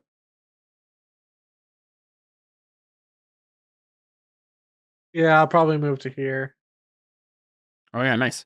Web doesn't even matter for Anna because it's when you start your turn in the webs. That's nice. So yeah, Takewee, you can literally just go up and as long as Anna, I believe it's like either Takewee has to drag you or we said Anna, you can spend your reaction to just go along with her. I don't have a reaction. I used a reaction to. Oh yeah, to deflect. Deflect. Okay, so then I believe the other two rules were either Takewee has to carry you and then move slower because she's functionally right. But I just need to get her here, at least 10 feet. Right. Or basically either we hit the the weight rules, or we say you make an athletics check. I believe is what we Look, now if we hit the weight rules, I know exactly how much I weigh because I put it on my character sheet right now. Nice. Also, does everybody else see Audrin right on top of Ren now? Yeah, Uh-huh. Audrin's on top of Ren. I just see me. I was wondering where Audrin went. Yeah, Jordan, I think you need to move over one more square. There we go. Yeah. Okay. So I mean, I guess the question is, Caleb, like, is it gonna make much of a can Hold I on, move her someone's just at my 10 door. All right. Can I just move her 10 feet over? How much did you say you weighed, Anna, with all your stuff? I mean, even if she drags me at half speed, like that's Yeah, I think it's fine. she has as more long as than you're enough not. speed to do I assume it. you're pretty light, so yeah, this should be fine. So I want to drag her here. I feel like I want a bonus action rage, just like, because I'm sure a bunch of arrows are gonna get pelted at me in just a moment. So She's right there, Alyssa. right, yeah. Because I mean, I can't put her anywhere else. So You can put her here, generally. I'm not putting her in front of me. I figured not. I just was saying, technically you could. And plus I want her closer so that way she Yeah. can be in range of Ren's teleportations. So Yep, makes sense to me. I figured if we could just like try to tough out whatever's about to come. Yep, just teleport away. Would you say Vren, get us out of here? Probably. Okay. Cool. So did you had anything else you wanted to do? Take me. I think bonus action rage. So that way, right. like That's what when you a said. bunch of like arrows come at me, Yep. it's half damage. Makes sense. Cool. I'm sure a bunch are going to come at for Anna too, but at least it'll be half of us rather than, yeah. Sounds good. All right, it's Surge's turn. Jordan will be playing him, but he's not here at the moment, so I'll just take a look at his character sheet real Someone quick. was at his door. Yep. I'm curious. He is a paladin, so I wonder if he has anything. No, this is a saving throw. Or of courage. Oh, he can't be frightened now. That's fun. Style protection. Yeah, when other creatures you can see attacks a target other than you that's within 5 feet of you. Use reaction. It poses disadvantage on the attack roll. Yeah, okay. At the very least, Surge could use his reaction here to try to block some of these arrows, or at least one of these arrows. Take we. So that's nice. What's As a that? shield. Oh, to like shield away. Well, I mean, you should definitely shield Anna. Right. What I'm saying is Surge could use a reaction to give disadvantage to an attack roll with his shield. So he'll probably do that. But in the meantime, he has some fun reaction stuff. It's Surge's turn. Audrin. Well, that was perfect timing. That was No, you're good. crazy. Yeah. Someone came to my door and they're like, "Hey, have you seen this person? You know this guy?" I'm like, "No idea who that is." They're like, "His phone pinged here 2 days ago and he's been missing for 2 days." And I'm like, "What?" And so I like immediately remembered, wait a second. There was someone walking through my yard at 5 a.m. this morning. So I'm like, let me pull up that. Does this look familiar? And it's like, no, that doesn't. And it's like, okay, well, sorry, I can't help. Yikes. So that happened. Yeah. Anyway, Surge. Yeah. So he obviously has like reactions that he can help people with if they get attacked, but what does he actually do for his turn, you think? Surge is kind of a protector, you know? Mm-hmm. Exactly. Just gonna I know. Okay. Just I making got it, sure. Jordan. I think. Well, I'd say if anyone was the Surge protector, it'd be you, Audrin. Nah, that's fair. Right? If I'm protecting Surge. Exactly, yeah.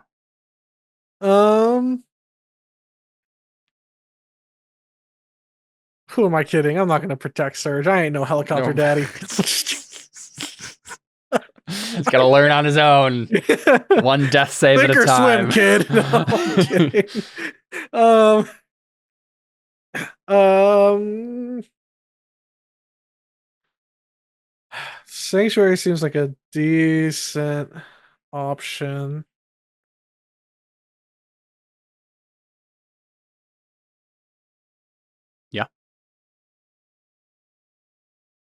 Oh,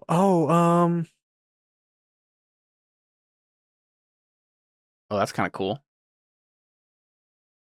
Yeah, hypnotic pattern. yeah, I was just looking at that. Yeah. I Like, think and the way that, it works, you'd be creating it like in the same squares as the webs, basically, right? And then they would all. That's not a bad idea, actually. yeah, let's do that. What does this look like when Surge casts this spell? Like, is it like, because it's like a hypnotic pattern? Is it like the star field that's in his? Yeah, like, that's exactly what I was right? thinking. Like there's just like a stream of these stars that like are emanating from his stomach, just kind of. Is it like in My Hero, the guy with the belly button laser?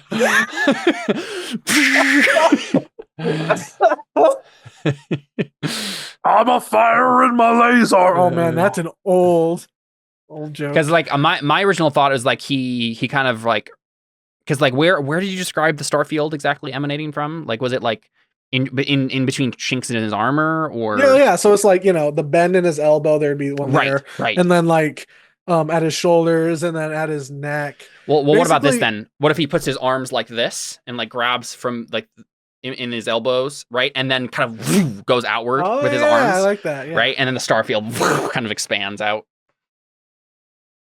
Yeah, Cool. I like that. Nice, yeah. And there's like a weird kind of hypnotic star field, Milky Way galaxy sort of looking thing in the middle here. Cool. And then do they all make the save right away?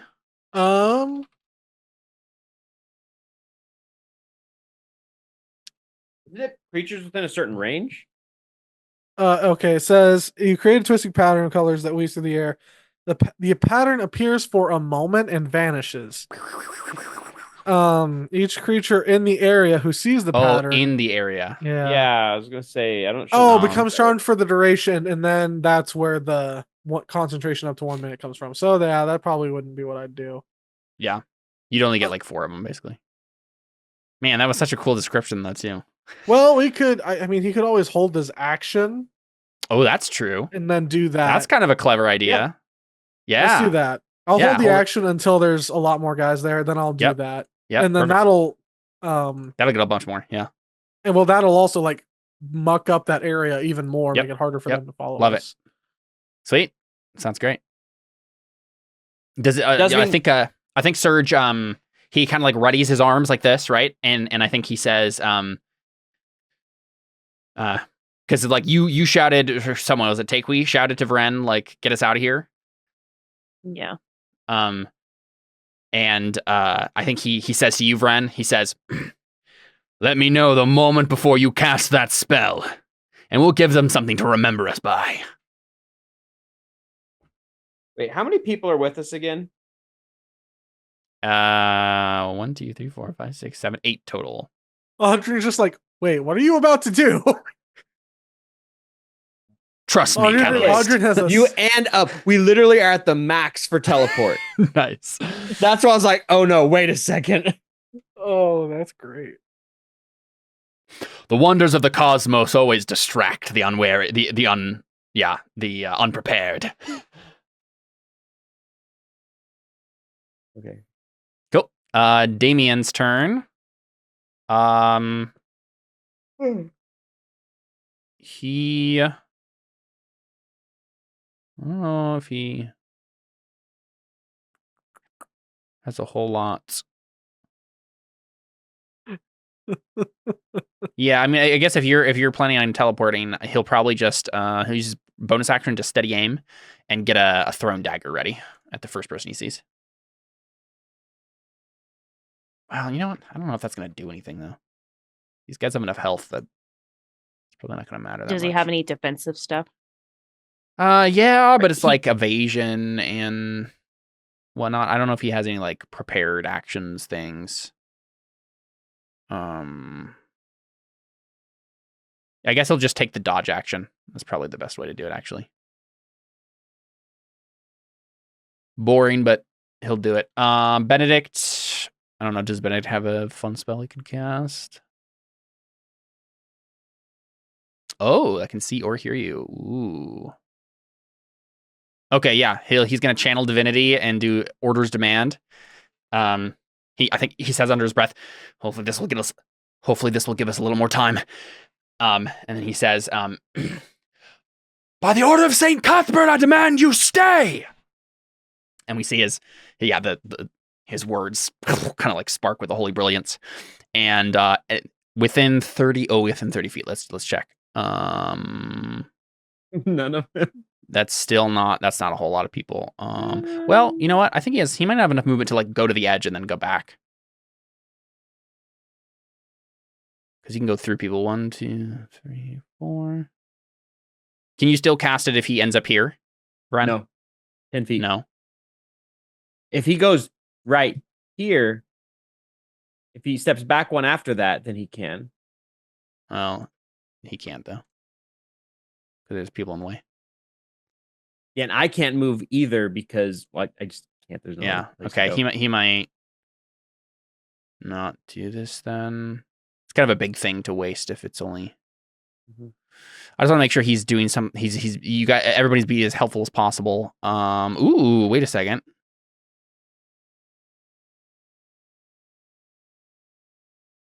Hmm.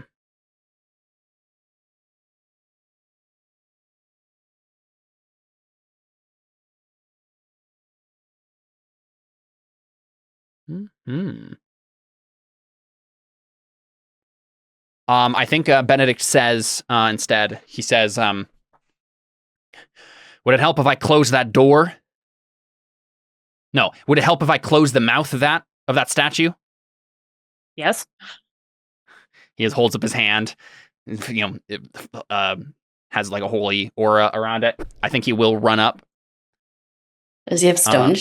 He does have stone shape. Exactly. Yeah. He's gonna get into the mouth of it and basically earthbend right to the two sides of it. So he closes them in. Right.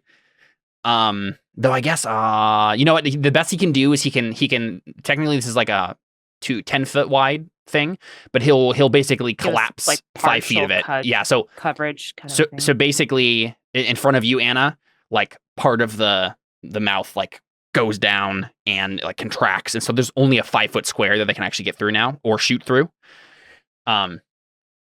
So yeah, he'll cast stone shape. He's still out of range of teleport though. Unless he moves back 1. He can move back 1. But I think the thing is like you can. Well, okay. Here's the question: do we do that? Have him? I mean, if we're trying to teleport, I feel like we need to commit to trying to teleport. Okay. Yeah. Like, because with the web complicating things, theoretically, it will make it harder to shoot stuff, right? They will on the start of their turns. They'll have to like. I think it'll just be harder for them to follow. I think. I mean, you can teleport a body, right? Yeah. Well, it just says. Let me double check. I mean, as long as they're not dead. The spell transports you and up to 8 willing creatures of your choice that you can see within range. Well, if I'm a body and unconscious and somebody holds me, then I would be able to and I'm holding on, I would be transported as well. Yes. I think so. I think by that point you're carry on. We didn't pay for a carry on Spirit Airlines. Does a body count as a willing creature? I had to put D&D 5e in. A non-dead corpse isn't considered a creature. It's effectively an object, so technically... There you go. Okay, cool. Then, yeah, let's just teleport. Okay, I think whoa, that is so big. Whoa. What is I think he can do this. Yeah, okay, I see. He's gonna cast slow instead. So he can do this without having to see them. It's just like within range. And he basically he just says instead, third version of his actions. Instead, he says, Anna, how many were there? Where were they? So many, up and down. Yeah, and so he like gets a visual of it in his head, and then we see him like maybe shoot out some energy and kind of arcs around the corner, and 6 of the creatures over here 6 of the skinwalkers are slowed now. Or rather, I think they have to make a save, but yeah. But his saving throw is like pretty high. At the very least, if the teleport fails drastically and something goes really, really wrong, they will have a better chance of escaping. They won't be able to come after you as quickly. I think his save is like what, a 20? Something like that. I think it is. That sounds right. I should just be able to click on it from here. Yeah, there you go. 20. Okay. Wow, I'm so smart. I just wanted Benedict to be actually helpful instead of just like dodging or whatever. So, okay. 1, 2, 3, 4, 5, 6. They all fail except for one of them. That's pretty crazy. Yeah. So, speed is halved. Take -2 penalty to AC and dexterity saving throws. They can't use reactions. You can use either an action or a bonus action, not both. So there you go. Yep. It is their turns.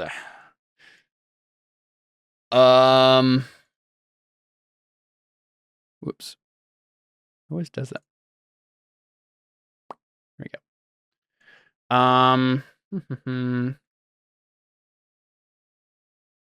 So they can really.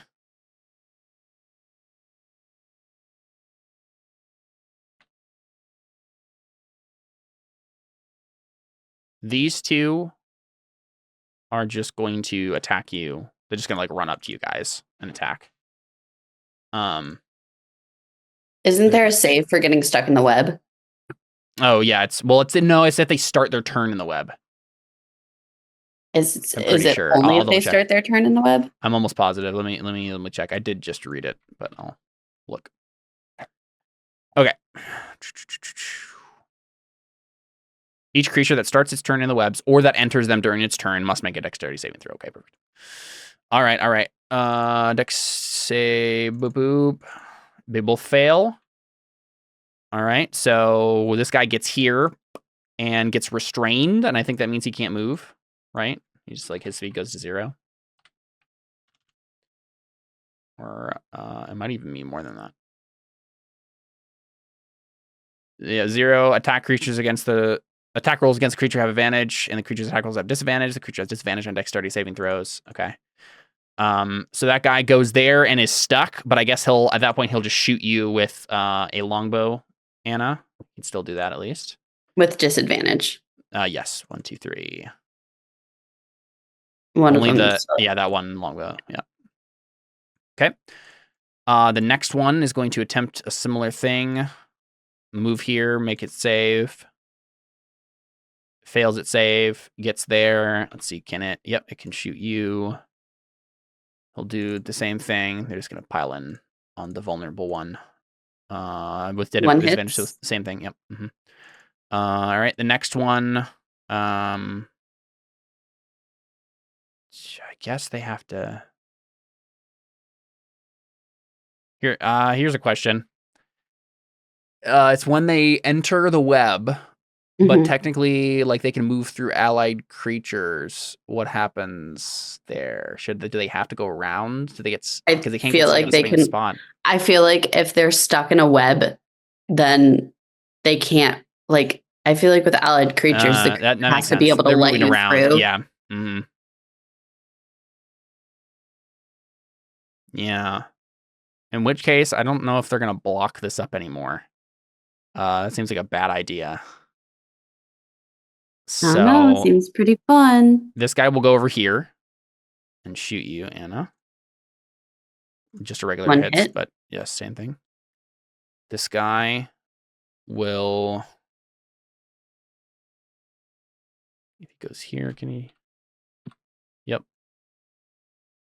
They're just gonna try to get in good spots to shoot you from. 2 hits. 2 hits. I'm feeling really great right now, guys. Very good. Keep in mind that paladin guy has shield. That's true. I'll probably do it. He's going to use his reaction to do the. Oh, the hypnotic pattern. Yeah. That's true. He's holding an action. Yeah, he already did that. Okay, well, all 3 of those miss. Perfect.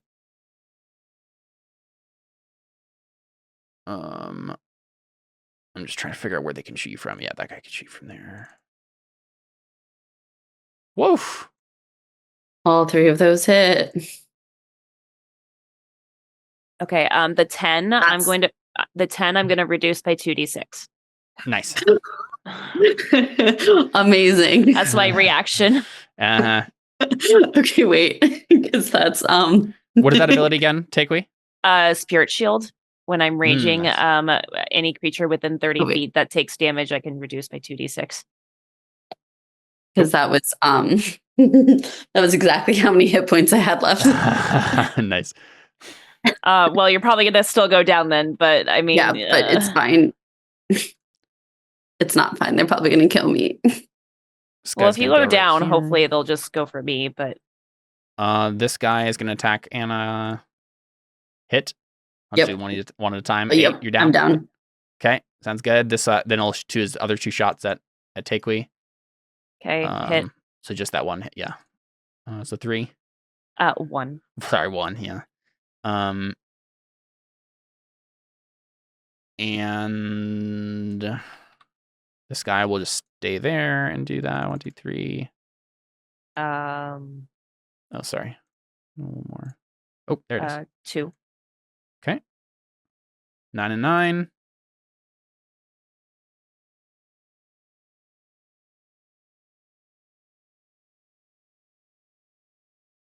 Just the 3, I think. Okay. Boop, boop, boop. No Nope. hits.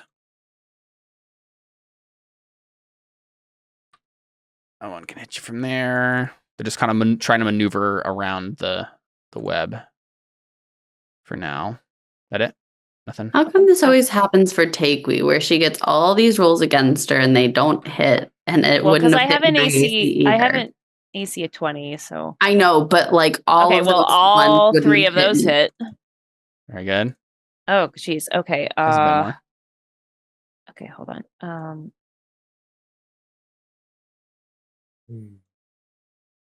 12. Okay. Okay. Got it. Trying to decide what. Because there's all those other ones up in the balcony, whether or not they run down or not. I think they might just stay there. Because like they're just gonna clog up this whole thing like crazy if they. Maybe they hold actions to shoot again in case. Yeah, if someone exactly, yeah. So Surge's trigger was when? Right before Vren casts his spell, basically? Yes. Yeah, makes sense. Okay, So Anna. I'm stable. And Henry's turn, yeah. Yeah, perfect, yeah, there you go. Brag about it. Does Henry have any healing spells? Good question. Yes, he does. Give me 1 second. There's a secret character sheet that's getting to go right now. There we go. Just double check what he can do.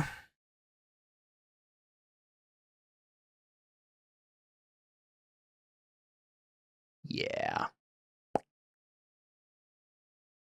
He's going to dispel the web. Why? Wait. Let's see. What level is web? The 3rd level? 2nd level? 9th level? 2nd. Okay. Yeah. So it just goes away. No. I was about to go look for it. There we go. Why is our ally dispelling the web? The ally is not doing anything. Okay. A secret character sheet. It's a secret guy. It's the guy who tried to cast Hold Monster on me. Oh. Yeah. I heard Henry, then I heard he's going to dispel it. What the frick's he doing? He's betraying you. Anna was right all along, or Emily was right all along. He is creepy. Surprised. Yeah. Henry, yeah, let's double check what he can, because I know he's like, basically his spells are like potions and stuff, so I don't think he can like heal you from a distance. Not that Cure Wounds could do that anyway, but I don't think he has a healing word equivalent, so. Yeah, and honestly, this guy has so many things going on, and I don't know if any of them would be helpful with what you guys are trying to do right now. Yeah. He'll just dodge. Just want to do this quickly. Hypnotic pattern gets thrown out right before your turn there, Varen.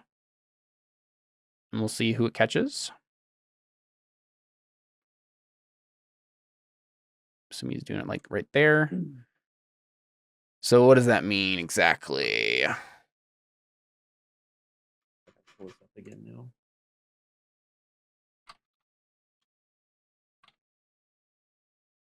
This is definitely a cool spell for Surge to have. I agree. Yeah, so Jordan, help me figure out what the moment is that he says, like, I felt a surge of X or whatever, right? Yeah. Whenever it feels right. Okay, so each creature in the area who sees the pattern must make a wisdom saving throw. On a failed save, the creatures become charmed for the duration. Okay, perfect. So let's make a bunch of wisdom saves here, shall we?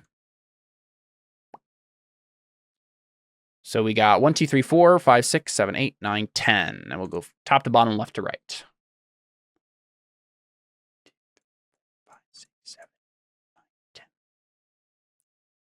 The DC was 15. No, what was the DC? What's his DC? What's Surge's DC? His spell save DC is 8. Right, because he's a 3 charisma paladin. I forgot. Yeah. Oh, that's well, honestly, great. Several of them failed. Quite a few of them failed, actually. I was kind of waiting for that reveal. The best part of that was Alyssa and Em at the same time. We're just like, Yep. Okay, so charm. This is no child of mine. I disown him. Yeah, a whole bunch of them get charmed, though. 11, 17, 14, 22. Feels kind of wasteful because we're just going to teleport out, but... Look, the reason why... It's flavor. The reason why Surge is not very charismatic is because he was raised Episcopalian, okay? So, Vren, you cast teleport. Any particular... Where are you teleporting, I guess is the question. We probably would have discussed this beforehand of like, where do we run to? I'm imagining it's probably like the camp we were staying at the night before. Where was that again? I don't know. Was that on the mainland? It wasn't on the island. Right, it was on the mainland. Wouldn't it be wherever our other 2 allies took that guy? Yeah, it was where whatever their camp was after you finished your stuff at the village, right? Because you spent the night there and then went to. Yeah, I mean, I guess you could do that. That seems like you're gonna have to do a lot of backtracking, though. I mean, here's the thing. Here's the problem. It needs to be something I'm fairly familiar with, because if I don't, there's a good chance of this going wrong and us ending up in the wrong place. Yep. Well, that's what I'm hoping, though, Seth. So I'm hoping that you'll choose something less familiar. It's going to teleport us to the 2nd floor. No! Here's the thing. If we really want us to go where we want, it would be back to Calabar. And that's not going to happen. Yeah. I mean, hey, you could change the whole campaign right now, Seth. Not going to. No. Well, my thought was go back to the camp because Emily's like, yes, chaos. Just teleport us to wherever the closest deck of many things is. Isn't that a stipulation with teleport? It's like you can teleport towards to an object, like the closest. No, I think it's locate. It's like locate object. Yeah. So here's my argument for why. The only thing I think that is the closest thing I can think of. Teleports you all to Delhi. Believe me, he wants to do it, but he's pretty sure it would make the shot collar go off. Essentially, probably. Sorry, I interrupted you. Go ahead. The only place I can think of relatively nearby that he could justify. Actually, no. The only thing he can justify being relatively familiar and actually safe is the camp they were at last night. The only other place he can think of as very familiar is the place we just long rested, which probably is not the safest place to be right now. Yeah. So Ren hasn't been to home base. He's been to Far Shore. No, he's been back at the Far Shore. He's been in Far Shore. But here's the question. I think this would be something that Audrin would decide, right? Because Audrin would have just. So here's the question, Ren. Like Audrin, you know that like your whole point here is to do reconnaissance, right? Like if you go back to the camp or to Far Shore, you're gonna have to do some major backtracking. Especially if you go back to Far Shore. The camp was only like a day away, wasn't it? No, I know. But you made a whole big deal about having to get to the island in the first place and then sneaking past the skinwalkers. You're gonna have to do all of that again. Would Audrin rather they just go back to the dome room?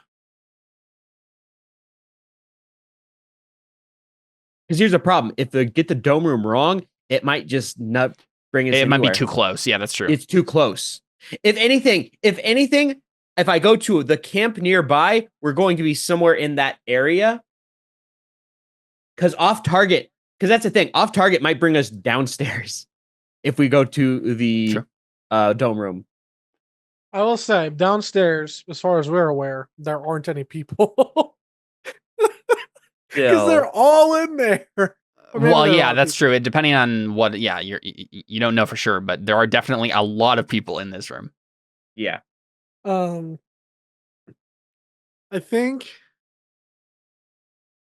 I guess before Jordan decides, does Emily and Alyssa have any input on what your preference would be? My thought was always the camp. I mean, I'm unconscious. I'm just along for the ride. I'm talking to Emily, not Anna. I'm unconscious. This is something we would have discussed before. I don't know. I guess, like, honestly, me as a player, I'm still kind of confused what we're doing here, to be honest. I know we're doing reconnaissance, but it's like...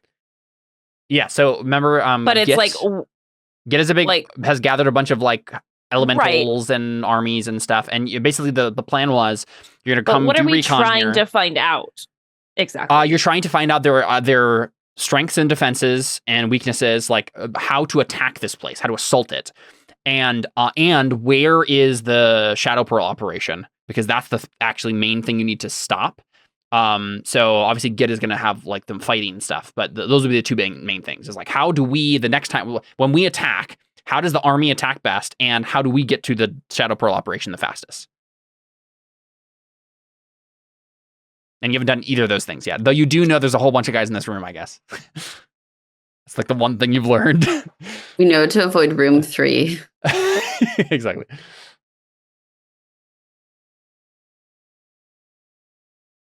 Or just be quieter. Are we good with the camp? I think Audrin's inclination would be or like whatever is the safest to keep people alive. That would be camp. Like Audrin doesn't want to lose. Audrin doesn't want to lose anybody else after what happened down below. Wait, associated now object? Question, isn't there also like another way to get in here? There is. There's a front door, yeah. So we could also like go back to the camp and try that way too to see like. Okay, we do have another way of making this a guarantee. I forgot about this. Associated object is something I can teleport to, but that's not something as esoteric as a camp doesn't necessarily have an associated object. And you broke camp, so no. Yeah. It would just be the same spot. Yeah. Is that where we're going? Here's my question. Would we, because Vren knows he has the teleport spell, would it have been enough to like take a thing of like just an object from the desired location taken within the last 6 months, such as a book from a wizard's library, bed linen from a royal suite, or a chunk of marble from a lich's secret tomb?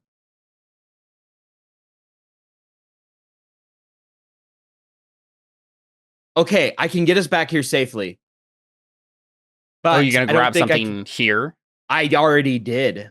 Oh, yeah, the figurines. You're right. Yes, which is my point. I can get us back here pretty easily. getting out of here is still gonna be tricky because I don't think I could say I took a rock from the campsite. Probably and not. that's That seems an associated object. Okay. That definitely would have had to have been a thing you had said beforehand. Yeah. But learning and you that can now, teleport once per day. Is that right? yes. So I can only do this. So once. right. So that's the tough thing, right? Is that if we teleport in, we can't teleport out. So we gotta be ready. No, because the other guy has teleport as well. Yeah, as long as you reconnect with Ronan and them. Yeah, that's true. Yeah. Okay. So, all right. Well, so let's is see this what happens. A D100, right? D100, and there's still a chance that this goes horribly wrong. All right. Frick. Similar area. It's not a mishap, but that does mean we do not get back to camp. I do not know what similar area means in this case. So yes, you're very familiar with it. Well, what is very familiar? Now, have been very often a place you have carefully studied or a place you can see when you cast the spell. I don't know if any of those are what you didn't study the camp. You've been there once. I think it's seen casually. I think it's a mishap. Frick. Right? Like if those are the three things it says for very familiar, you've only been there once. You have not carefully studied it, and you can't see it. Here's the other problem. Each teacher takes 3d10 force damage. Oh, nice. Sorry, Anna.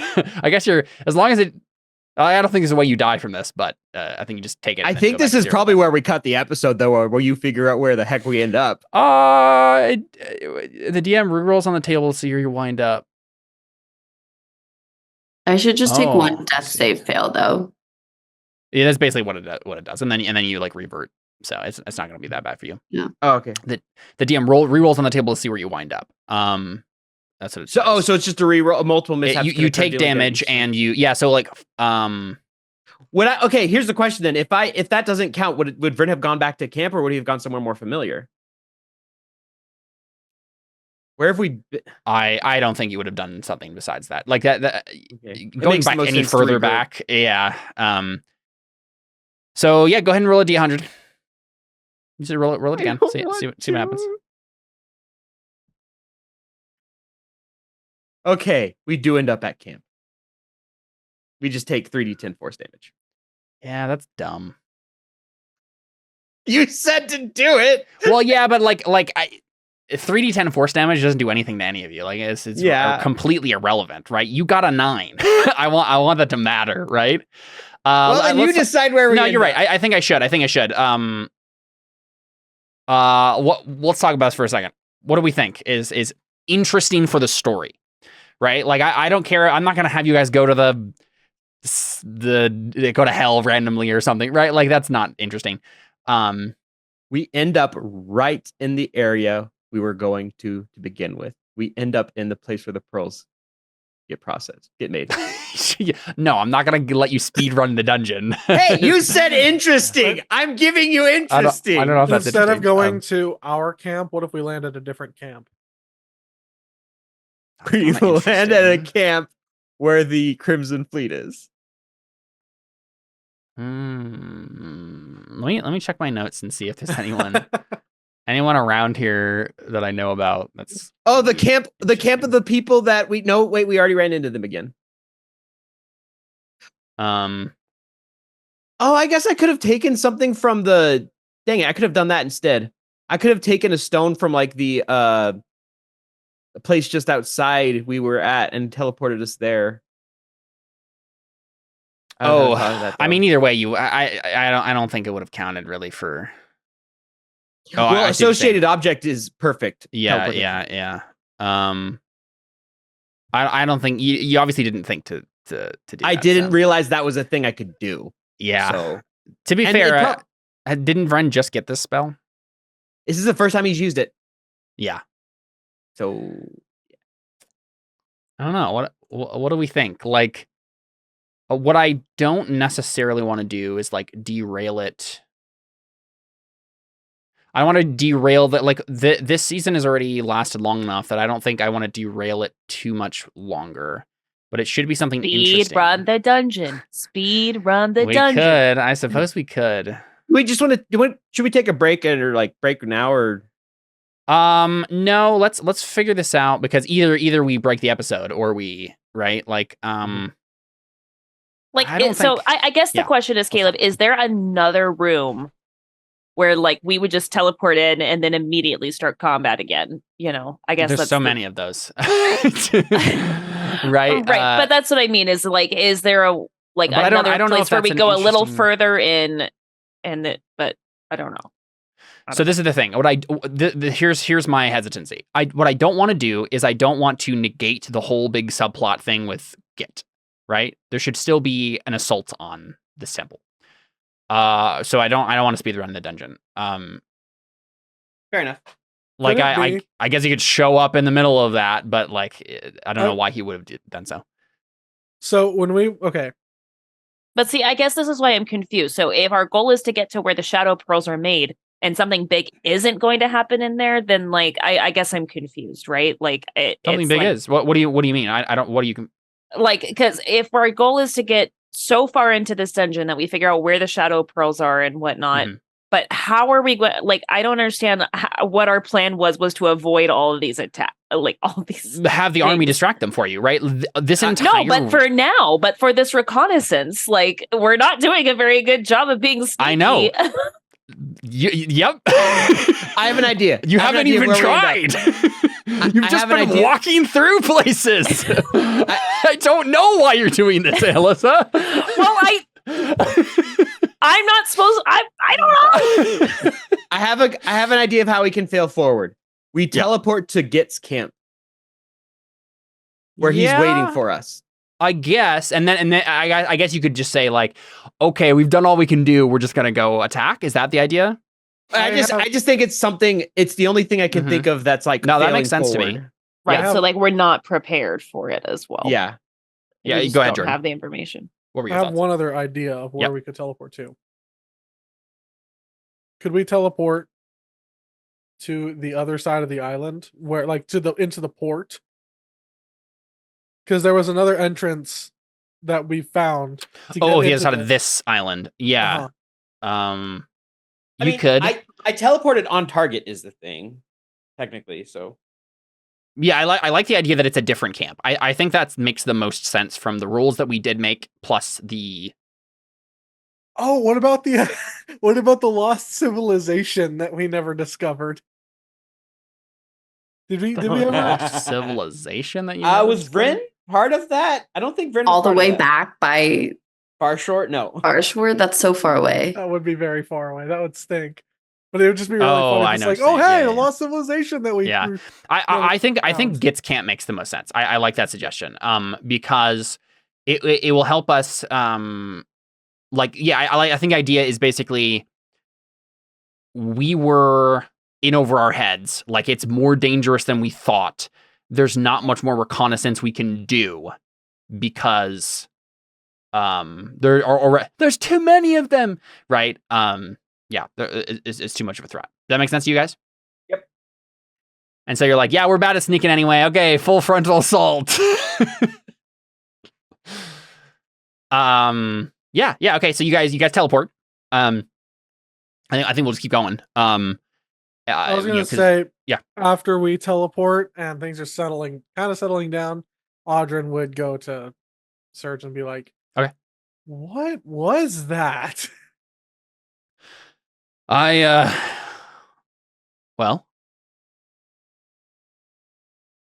I'm trying to think of how he would respond to it. Or maybe he would phrase it like, where did that come from? My elbows, actually. I believe I also could have done my armpits or my neck.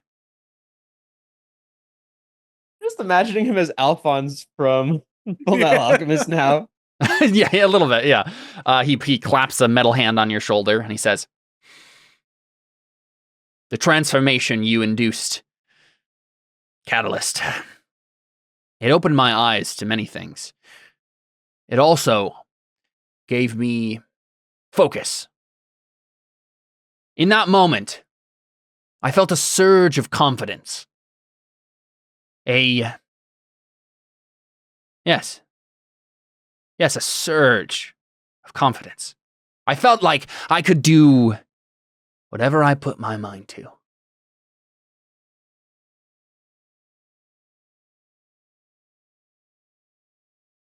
Proud of you, little buddy. Yeah, I think Audrey responds with something like, well,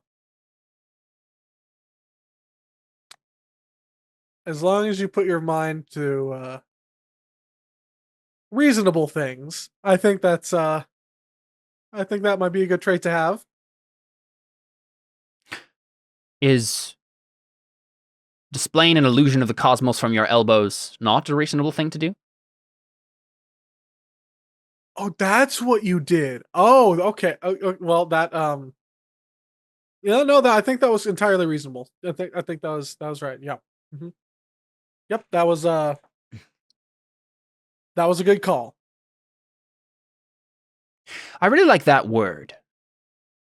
Call? Surge. Oh. No. Yeah. The vessel is a title, is it not? But I suppose I need a name. Yeah, a name would be a good start. So we should call you Surge. Call me Surge. Yeah, I like that. That works for me. I think he says, Am I a person?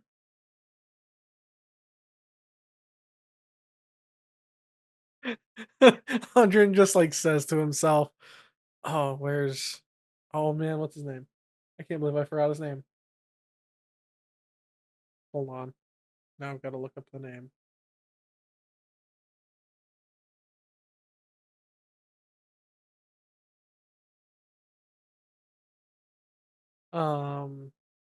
Where's Tavi when you need him? That's what he thinks to himself. Oh, where's Tavi when you need him? Discuss philosophical. And then Audrey goes,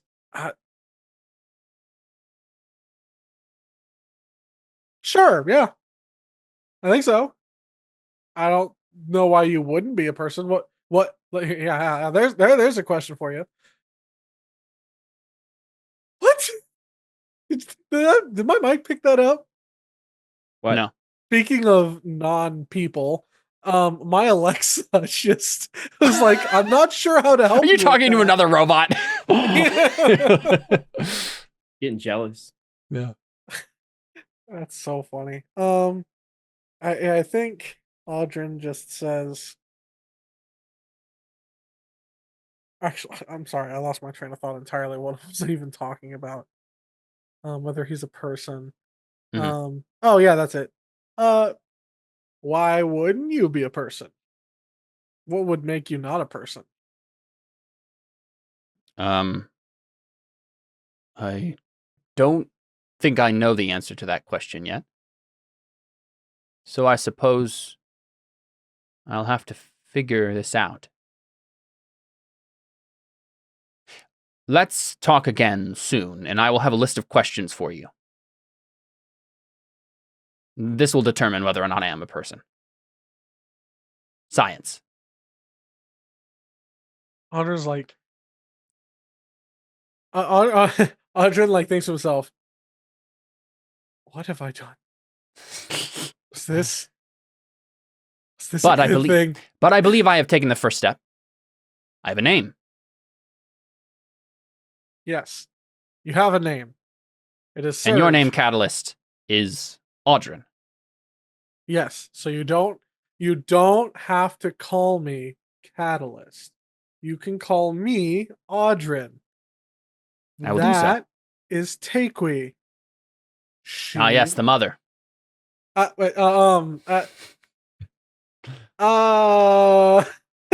over to Takui. He says, I believe that was an attempt at humor. I believe I've succeeded, given the way that you look uncomfortable.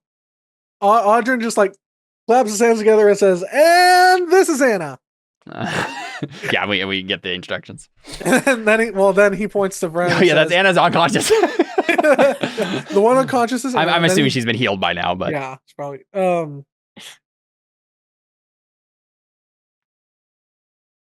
Oh man, I wanted to say Vran something like, and that is Magic Man McBroomstick. That's a You new shall one. henceforth only refer to him as Magic Man McBroomstick. Ren like picks at the where is it? I forget where I forget where I put the little rune on him. He just like scratches at it going, not wanting to be called that, but also knowing he can't really argue. Yeah, and I think it's probably around that time that you guys are noticing that like you've teleported back to a camp, like probably right outside a camp, or like I honestly think you don't even notice the camp yet. It's just like you teleported into the jungle somewhere, and you're like, yeah, this looks about right from where we are. This makes sense. And maybe Vren, you're starting to look around. You're like, no, this isn't the right place. And that's the moment, of course, where Git kind of like comes over a little rise, and waves. And I think he says, in someone else's voice, of course. So I suppose that didn't go well. You could say that. He can say that because someone else said it first. Did you get what you need? Vren's gonna look at Anna, like, because Anna's still probably at this point unconscious. Just kind of look at her. Like, I don't think we would leave her unconscious, guys. Like, I would. No, but I'm assuming this is like shortly afterwards, or maybe like she's in the process of getting healed. Somebody would have healed me once we were Henry. there. I was planning on Henry like healing you like right away. Okay, that's fine. Yeah, whatever. I mean, how long till Git comes over? I guess is my thought. As long as it took to have that conversation with Serge. Oh. Okay, so probably a little longer than I thought then. Yeah, then Anna would be awake. Audryn just says, sometimes you try your best and you don't succeed. Sometimes you get what you want, but not what you need. Takewee's the bard, not you, Audryn. I know. Yes, cool. So let's, we could, play out a conversation with Git if we want to, but I mean, I think it's pretty straightforward what's going on there. I believe this is just us as players basically saying, okay, sounds good. We're not going to be able to recon if there are that many people in the dungeon waiting for us to and ambushing us. So let's just attack. At least 26. Be able to recon with as many people as we had going. I would say with 8 people. I don't know what we were thinking reconning with 8 people. I don't know either. If I remember, they weren't squished. They had a low AC, but a lot of hit points, if I'm remembering right. Yep. It would have taken way too long to fight them. I mean, really, I should have just turned myself invisible and flown around down there, or turned Anna invisible. Probably. Oh. Yeah, part of it was like you didn't want to like get someone trapped in a spot, and then like can you imagine if Anna had somehow failed to stealth and had gotten into that room with all those archers? Because can't you turn invisible 2 people, right? Like probably what we should have done is we should have turned one like Vren and a person invisible, and then if something went wrong. Invisibility is concentration. Lirith had it, so that's how we did too. No, I think you can do it if you do it. You can do multiple people at a higher level. Yeah. A higher spell slot. So I think if you do it at a higher spell slot, I think you could do it with 2 people. So we could have done that. That's probably what we should have done. Yeah. I don't know why we didn't do that. I was literally just like going along. I don't know. Well, because I was so confused what we were doing. I'm never the one who rolls stealth because I'm too stealthy to roll stealth for a group. To be fair, what I think what ended up happening is you guys were stealthing, but you failed instantly and you just didn't realize it the whole time, right? Like, and part of it was like you were sneaking around. You're like, man, yeah, no one noticed us, I guess, because there's no one here, right? Like we're really, yeah. We also had that entire thing in the trial, and we probably obviously the weapon stuff was not a thing you were going to send one person into stealth. Oh, that's what it was. We were I think we were wanting to only send a couple people, but then we're like, well, we got this thing, and that was like the whole. I think that was like the whole tension is like. I believe so. Yeah. It's been a while since we played, so I feel like if we had just paused for a minute, we probably could have figured that out. But it's okay. It is. No, it's fine. I think it's fine. Like I don't think anything broke there. Like we weren't doing something dumb as the characters. They weren't aware of what was going on in this dungeon. So now I think they are. They're like, okay, they knew we were there. They prepared for us. they had a strength of arms. There was no way we were getting past them, right? So, and who knows what was even in who if we had gone down to the second floor, who knows what would have happened? There may have been people down there that would have attacked us too. Like they may have all down there. They may have all like fortified their positions. That might be what happened. And no matter where we went, we were going to run into like an armed force. So at that point, then I think it does make sense to be like, okay, let's just attack. Like here's the knowledge we do know. Here's like the layout that we understood from our little mission there, and let's figure out where to attack.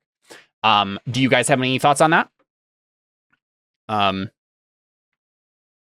Audrin is what you would want Git to do the whole thing because he doesn't want people to get got.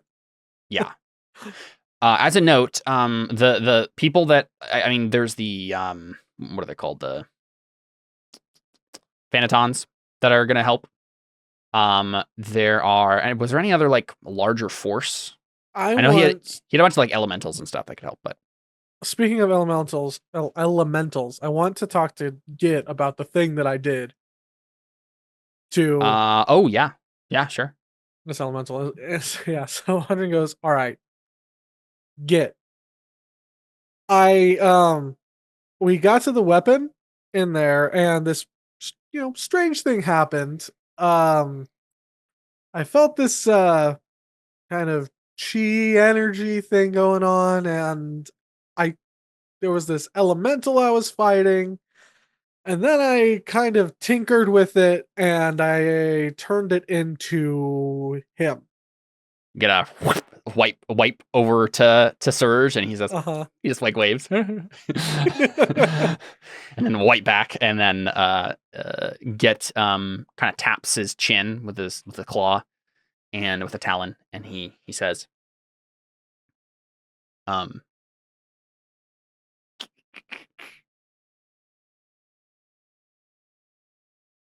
the magic of this land is strange. And he seems to be thinking for a moment. He's like, the tieflings, the Igbaye have many secrets. You may have stumbled across something you weren't prepared for. Yeah, I between you and me, I was not prepared to be a father. This is like skipping past the pregnancy. He makes some sort of I know. He makes some sort of bird facial expression that means laughter or like amusement, right? Whatever that would look like for I'm just about to say a Rakshasa, no, a Kenku. I mean, he can imitate the sound of laughter. Yeah, that's true. He laughs like a child, probably, right? And then he says in a woman's voice, Earl, you get back here right now and raise our child. Oh my god. And Audrin just goes, that's not funny. He laughs again. And Audrin just like she just said, okay. But anyway, like I'm wondering if the possibility, and I know in the context of what we were just talking about, this seems like a stretch that I don't want to go to, but I'm wondering what the possibility is of doing this again. Yeah, he's thinking about it. I'm not gonna say the joke. Yeah, he says, the phoenix is a majestic creature, very mysterious, very wise. He thinks again. Now, if you will turn to page 317 in your text on the elemental plane, you will see that the primal power of creation and nature itself is present in these beings. Who knows what the earth itself will spit out? And he kind of like looks at you, like shrugs, like, I don't know, that's the best I got. It's like if you're talking about elementals. Yeah, so I think he goes, well, for now, it's probably in our best interest if I don't go off experimenting on our army. Yeah. Oh yeah. Get like shakes his talons. He's like, we need them for the fight. Audrey goes, I agree. But after not. But hey, but then Audrey does say, do you have any idea of a way to do it without an elemental?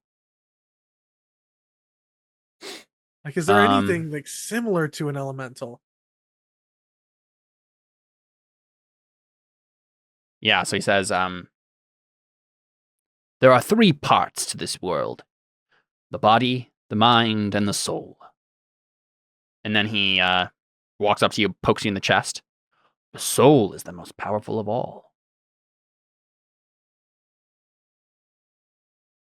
That's it. Ardren's gonna become a bard and invent soul music. Well, there you go. We figured it out. My 4th multi-class.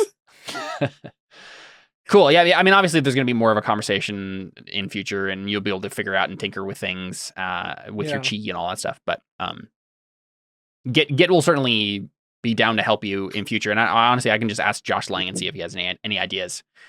Okay. I'm sure he'd be this kind of person who would think of something clever.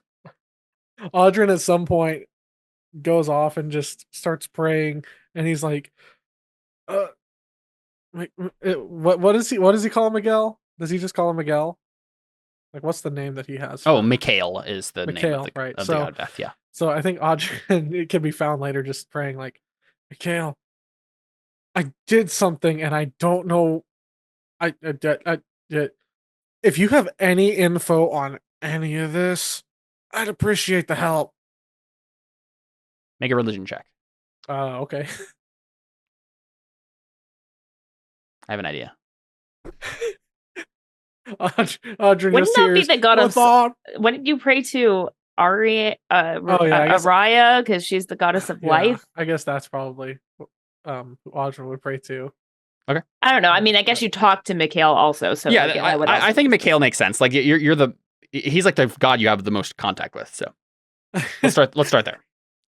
He just nice. Hears, well, I just heard the news today. Seems your life is gonna change. I take a breath. I give my chi.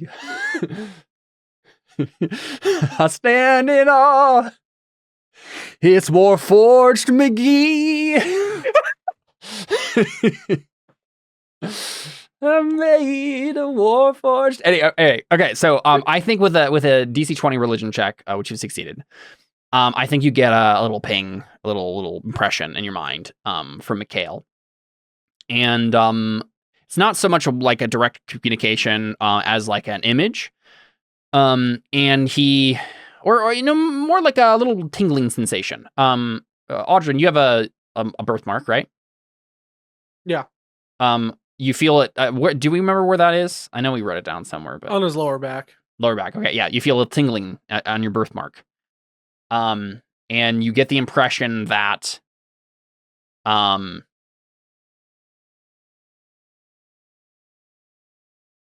like one of the reasons this worked is because of the like you've been marked for importance thing. Like you're what is the chi if not the magical manifestation of this exact concept, right? Huh.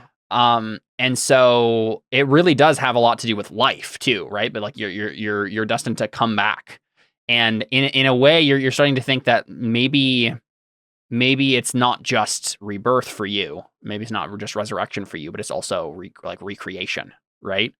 And that there may be a connection to those two things, and you might be able to pursue that and figure out. So let's zoom out a little bit here. So we've talked about a couple of different things.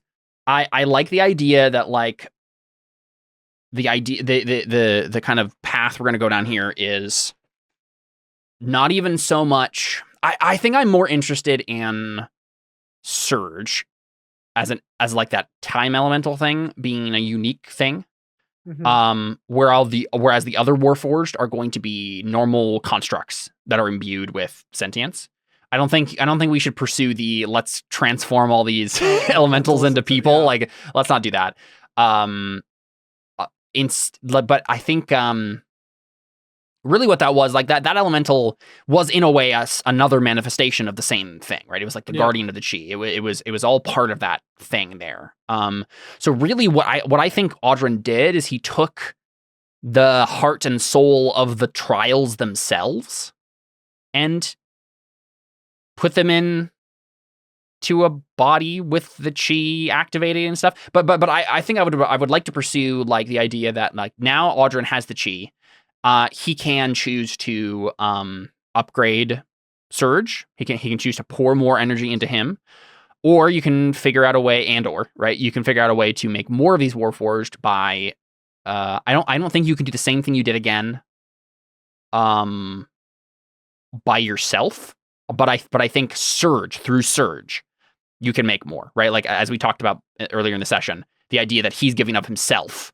To create more, but I think you might be able to help him with that by pouring more into him, right? Okay. So we can figure out what that means. Okay, so let's talk strategy. Any particular thing you're planning here, except for besides send in all the forces?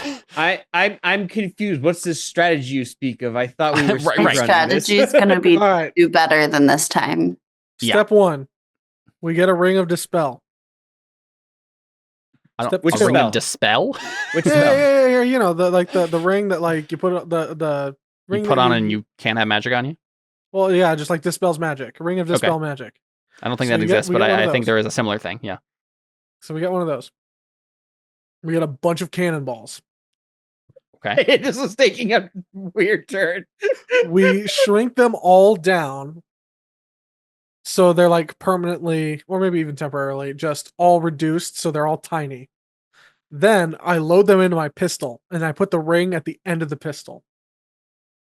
So oh my gosh, that is awesome! I love it. But I think it wouldn't work that way.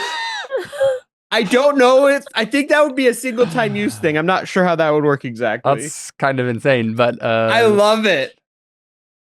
That's like the portable mixed with bag of holding arrow. Leave it to Jordan to come up with such a wonderful idea. No. I read that somewhere else. That is not my original idea. Oh, okay. That's still awesome. But it is like, ever since I heard that has been like, if all the pieces came together for me to be able to do that, would be I would do it. That sounds like such an anime concept. Like, I honestly love it. There's definitely an anime character out there somewhere that shoots out cannonballs from a normal sized gun. That's definitely a thing that is true. Yeah. So is the idea that you're just like Smash Bros just shoots cannonballs, just has a big gun. Yeah. Are we thinking that, like, you're just gonna, like, handle all the strategy? You're just gonna, like, tell him here's where things were, and he's gonna be like, sounds good. We'll just, like, attack here, and here, and then you guys rush down the stairs and go find the Shadow Pearl stuff. Is that the idea? I think so. Because again, I'm fine. If you guys want to speed run the dungeon, I will let you speed run the dungeon. We just got to put the pieces in place first. I mean, I think he might have the better intelligence score out of anyone. Mine's 0. Yeah, I mean, I don't think the strategy is that complicated. You just need to distract. You need to kind of hammer and anvil a group of skinwalkers against some powerful elementals. And while they're distracted with that fight above, you guys can sneak down and by sneak I mean rush really fast. Let's play to your strengths here. No sneaking, just running. Hey, those are both my strengths. That's true. And you can. The problem is others of us don't have that as a strength. Yeah. The one question would be, like, do you? There are two considerations here. Now that we know the situation we're involved in, because you guys kind of went into this place, tried to do some recon, and then just immediately bailed. This will be harder for Git, because you didn't, like, there were things you could have, like, taken out, right? That would have, like, helped, like, strategic things you could have taken out to help him do the assault. But you didn't do so. So it's going to be a hard fought battle for them. But largely, as we do with most of these things, how you guys are doing will kind of be the reflection. We'll reflect how you guys are doing back onto Git. So if you guys lose down in the dungeon, they're going to lose up here. But it will, no matter what, I think it will be more of a cost for them, because you're going in a hard fight. other thing to consider would be, are you guys going to spend any time looking up on the first floor? Or are you going to go straight down? Like, it's a easy assumption to make that, like, we'll go down to the bottom of the dungeon and it's probably there. I'm not going to say that you'd be wrong to have that assumption. There's nothing that would indicate one way or the other. But I just want to make sure you guys know that there are plenty of other rooms that you guys could have explored, even not in that part of the dungeon, right, where all the skinwalkers were, that you could still try to take a look at before you went down. You're muted, Alyssa. I mean, personally, my thing is that I think takeaway's just like, I just want to shut down the operation. Like, I want to get down there as quickly as possible. I don't need to see what's in the other rooms. I don't care what's in the other rooms. And no matter what, you probably will need to kill Kala the Two-Headed, right? Like, to actually shut down the operation, you can't just like destroy objects. You're going to have to like kill the guy in charge, basically. Right. So that will probably be the biggest challenge, but I think the assumption is that your party is going to be the one running down there and doing that, and all the other guys are going to fight up here. So we don't have to worry about any of them. Is do we want to teleport there, or do we want to be able to teleport out? Yeah. I mean, if you're going with an army, you might as well just not teleport, right? You're charging. Yeah. Right. The idea is we could go straight to I mean, I guess going straight to a room we don't know what is happening in. Yeah, probably you've already failed a much easier thing. So, well, my thought was like we could teleport straight to the trial room, but we don't know what's going to be there when we arrive. So probably not safe. Yep. Yeah, and if you're charging the front gates anyway, might as well just tag along for now, right? Sounds like our plan is threefold. So I would like to refer to this plan as the 3Ds or 3D. Okay. Deploy, distract, destroy. Deploy, distract, destroy. Yeah, that makes sense. Yeah. What are we deploying? Just us? Our troops. The army. Okay. Yeah, the troops. Okay. Yeah. Cool. So, I guess the other thing we need to figure out then is, let's do this as we wrap up. Ronan and Tanakh show back up. They find you, right? I think Ronan says something like, well, it's a good thing that well, I guess he probably doesn't even need to explain this. Like, he can find his party members is the idea, right? Like, he's cast a spell on them or something, but he shows up. None of his party seems surprised that Ronan and Tanakh can just show up here, right?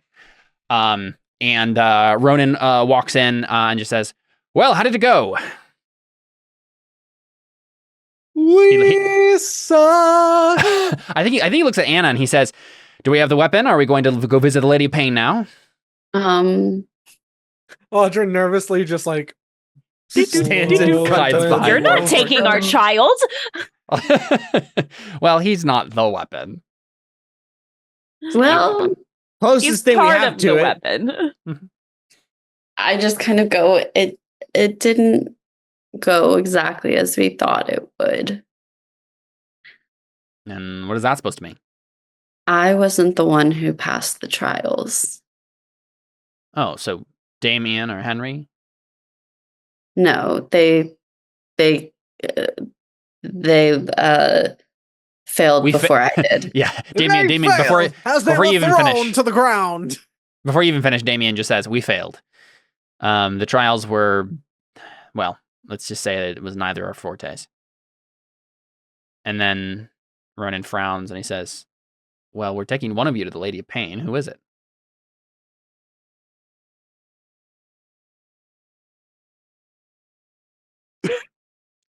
I mean, like, I kind of look at Audrin to see if he's going to say anything. Yeah, I was saying, if you look at Audrin, then Ronan just looks at him and he says, are you coming?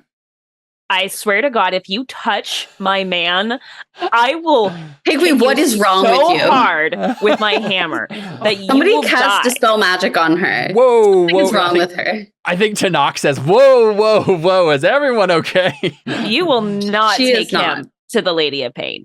Period. Something is wrong with her. I don't know what it is. She's not usually this bad. I just want to know. I'm gonna say, is this really that out of place for Takeway to be like, you're not taking Audrin to the Lady of Pain? Yes, to be like this. So you know what? I think Ronan then says, like, obviously you're saying that, Anna. You're saying like we need to cast a spell, and I think Ronan says, well, okay, fine then, just give me the weapon and I'll be on my way. I just thought you wanted to present it. He is the weapon. Audrey just puts up a hand and does the finger thing just to. I see. A sort of the friends we made along the way, sort of bullcrap. Okay. Well, I think we are at a little bit of an impasse here because we were contracted by the Lady of Pain. Suck it up. Or whatever the equivalent of that is in a Genasi. Yeah. Say. So I think he says, listen, I don't know what your problem is with me, Takui, but this is going to be a simple process. We can teleport there, we can figure out how this works, and the Lady of Pain can get what she wants, and then we'll bring Audrin right back. Audrin is not your thing to just take to your lady. I'm sorry. You just got to tell her that you failed, and you got to deal with the consequences. Audrin just goes... Because you know what? That's kind of the truth. You did fail. Ronan's face goes dark. Audrin just... Yeah, go ahead. Audrin just says, I can tell you vaguely how it works. His face is dark at this point, and I think he glances over at Anna, and he says, you were saying something about dispel magic? I don't know what happened to her, but she needs some sort of attitude. Okay, I would just like to point out that Takui would be reacting this way regardless of whatever. Yeah, but it's an exaggerated version of it. Yeah, for sure. But I mean, like, yeah. So, but that's I'm like, I've done that. I got a 31 insight check. Like, I know something's wrong. Yeah. So he cast dispel magic on you. Nothing happens. Yeah, I think so. Right? Like, how did you get this again? What was? It was you can check your chat to me. Oh, yeah, that's true.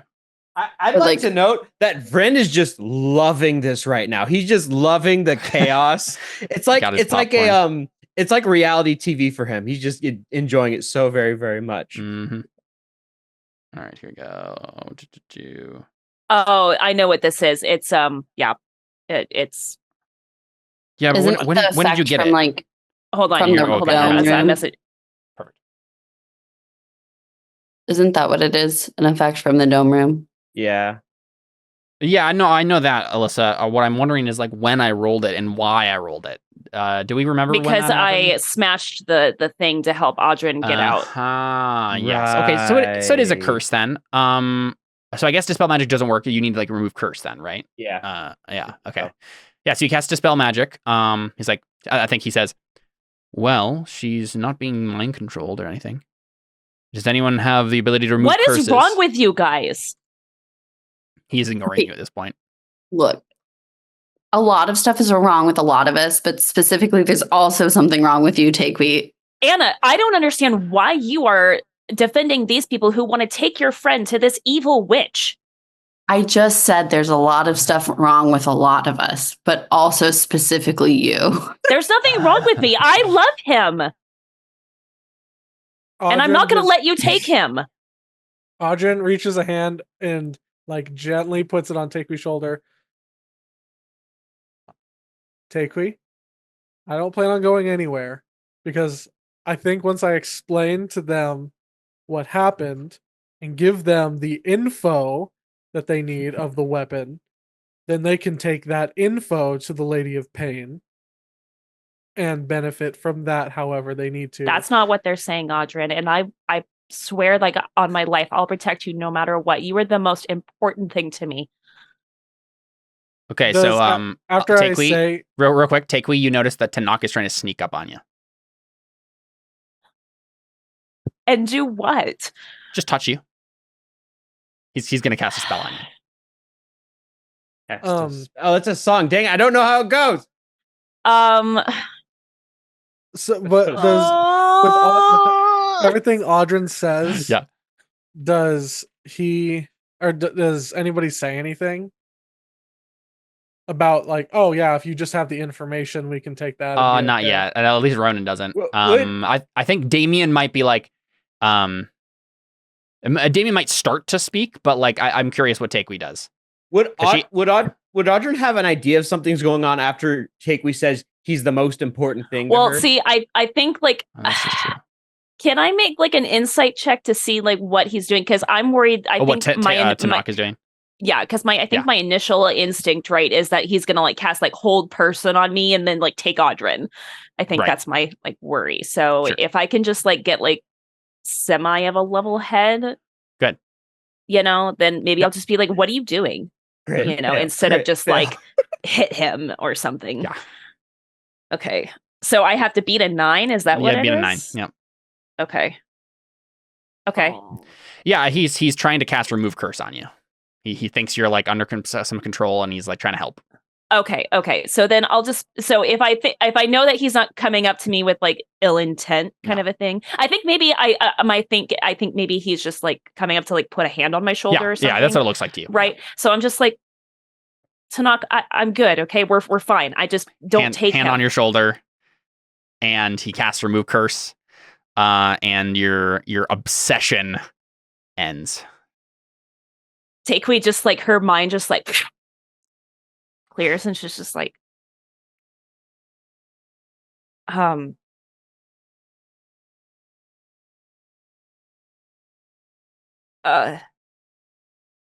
Is that better? Tanakh says. What did you do to me?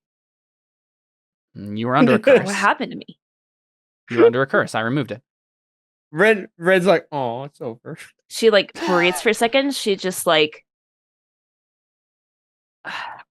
I'm so sorry. Can Audrey do an Arcana check?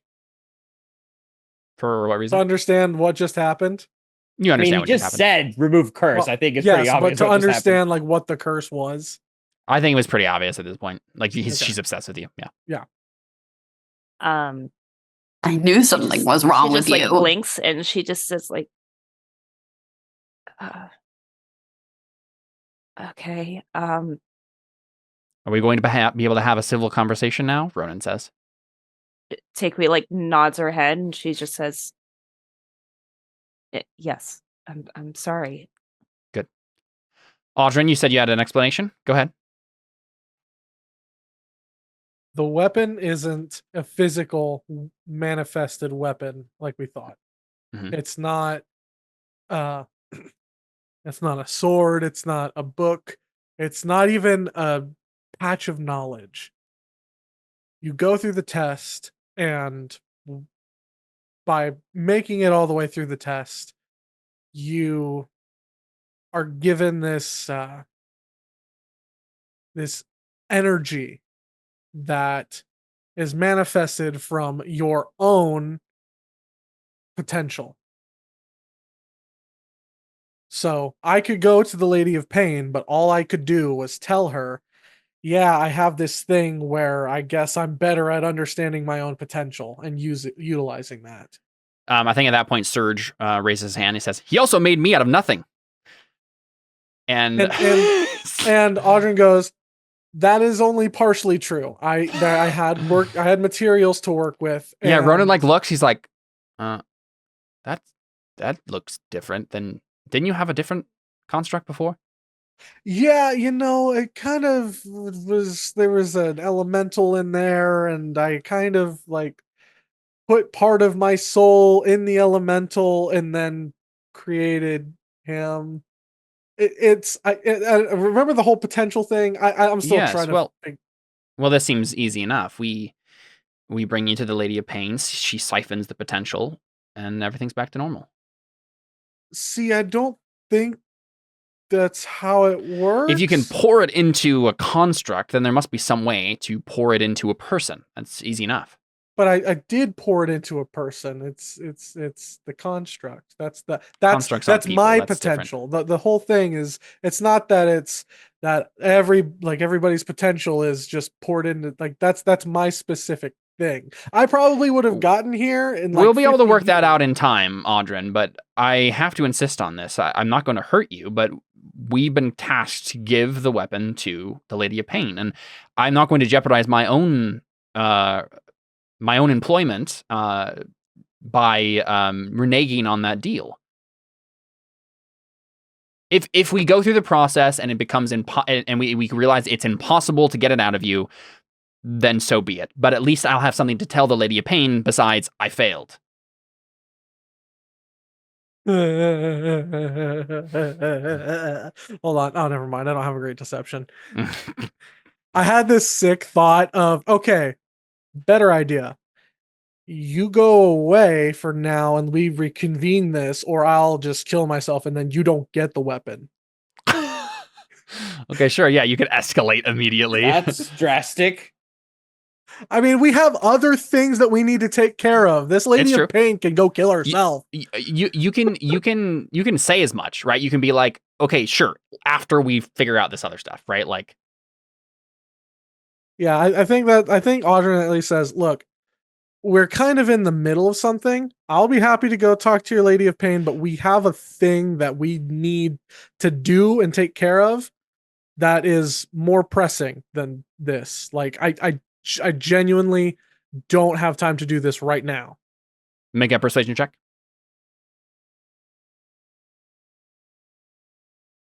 Do I still have? No, I don't have persuasion charge or inspiration charged. Persuasion check. Nice. 21's not bad. Yeah, I think he nods slowly. He says, very well. Audrin, will you give me your word that after this is over, we will go to the Lady of Pain together? You can bring your friends if you'd like. And in return, he seems to think of something. In return, we'll all help you assault the temple. Hey, I like that. After we're done with... We still have business there anyway. Yeah. So I think Audrey says, after we're done with the Lady of Pain, will we be able to come straight back here? Yeah, he says, I don't see any reason why not. Okay, yeah, that's probably fine then. The Lady of Pain owns the City of Doors, my friend. She can get the people she wants. She can move people where she wishes. Well, why didn't she just move people inside of where the weapon was? She's not omnipotent. There are powers equal or stronger than her.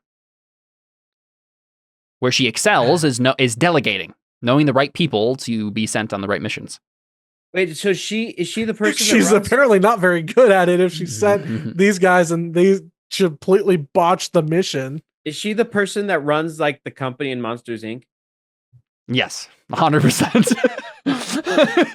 That's the origin. Yep. So it's the Lady of Pain. Sigil, the City of Doors is the Monsters Inc. lore is real. That's why it's all connected. Why she's the Lady of Pain, because they go off of screams. That's why screams are their energy source. We got to add this to the Pixar theory. There you go. Oh my God. It connects everything. Terra Invicta is canon to Pixar. That means Mike Wazowski is a legit playable. Well, no, just like D&D lore is canon to Pixar. Oh. All of D&D lore. Yeah. Mm-hmm. Yep. Okay. Yeah. So there's another thought I had. Yes. So they'll help you with the mission, I think, is the idea, right? They'll help you.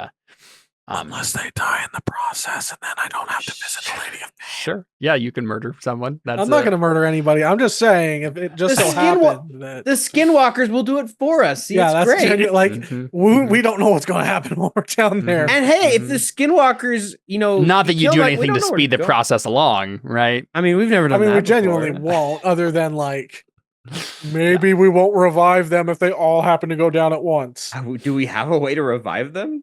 Honest question, actually, do we have a way to revive people? I think healing Benedict word, has but Revivify. No, okay, yeah, revive, like, because that was not like resurrection. No. Oh no, Tanakh died. I'm so sad. What a shame. Yep. Cool. Well, that gives us a good direction for next time then. I had an idea there, Jordan, when we were having that conversation that I think will be really cool with this whole visiting Lady of Pain thing. Like, I think it's gonna be, I think it's gonna be cool. Gonna be good. Sweet. Well, I think that's probably good there. We're right in the hour basically. So, we can go ahead and call it there. Next time we'll do an assault on the dungeon, and I will actually need to get the map prepared. 100% will. Cool stuff. Let's go ahead and end there, and we'll do an after show and talk about the game. Adios.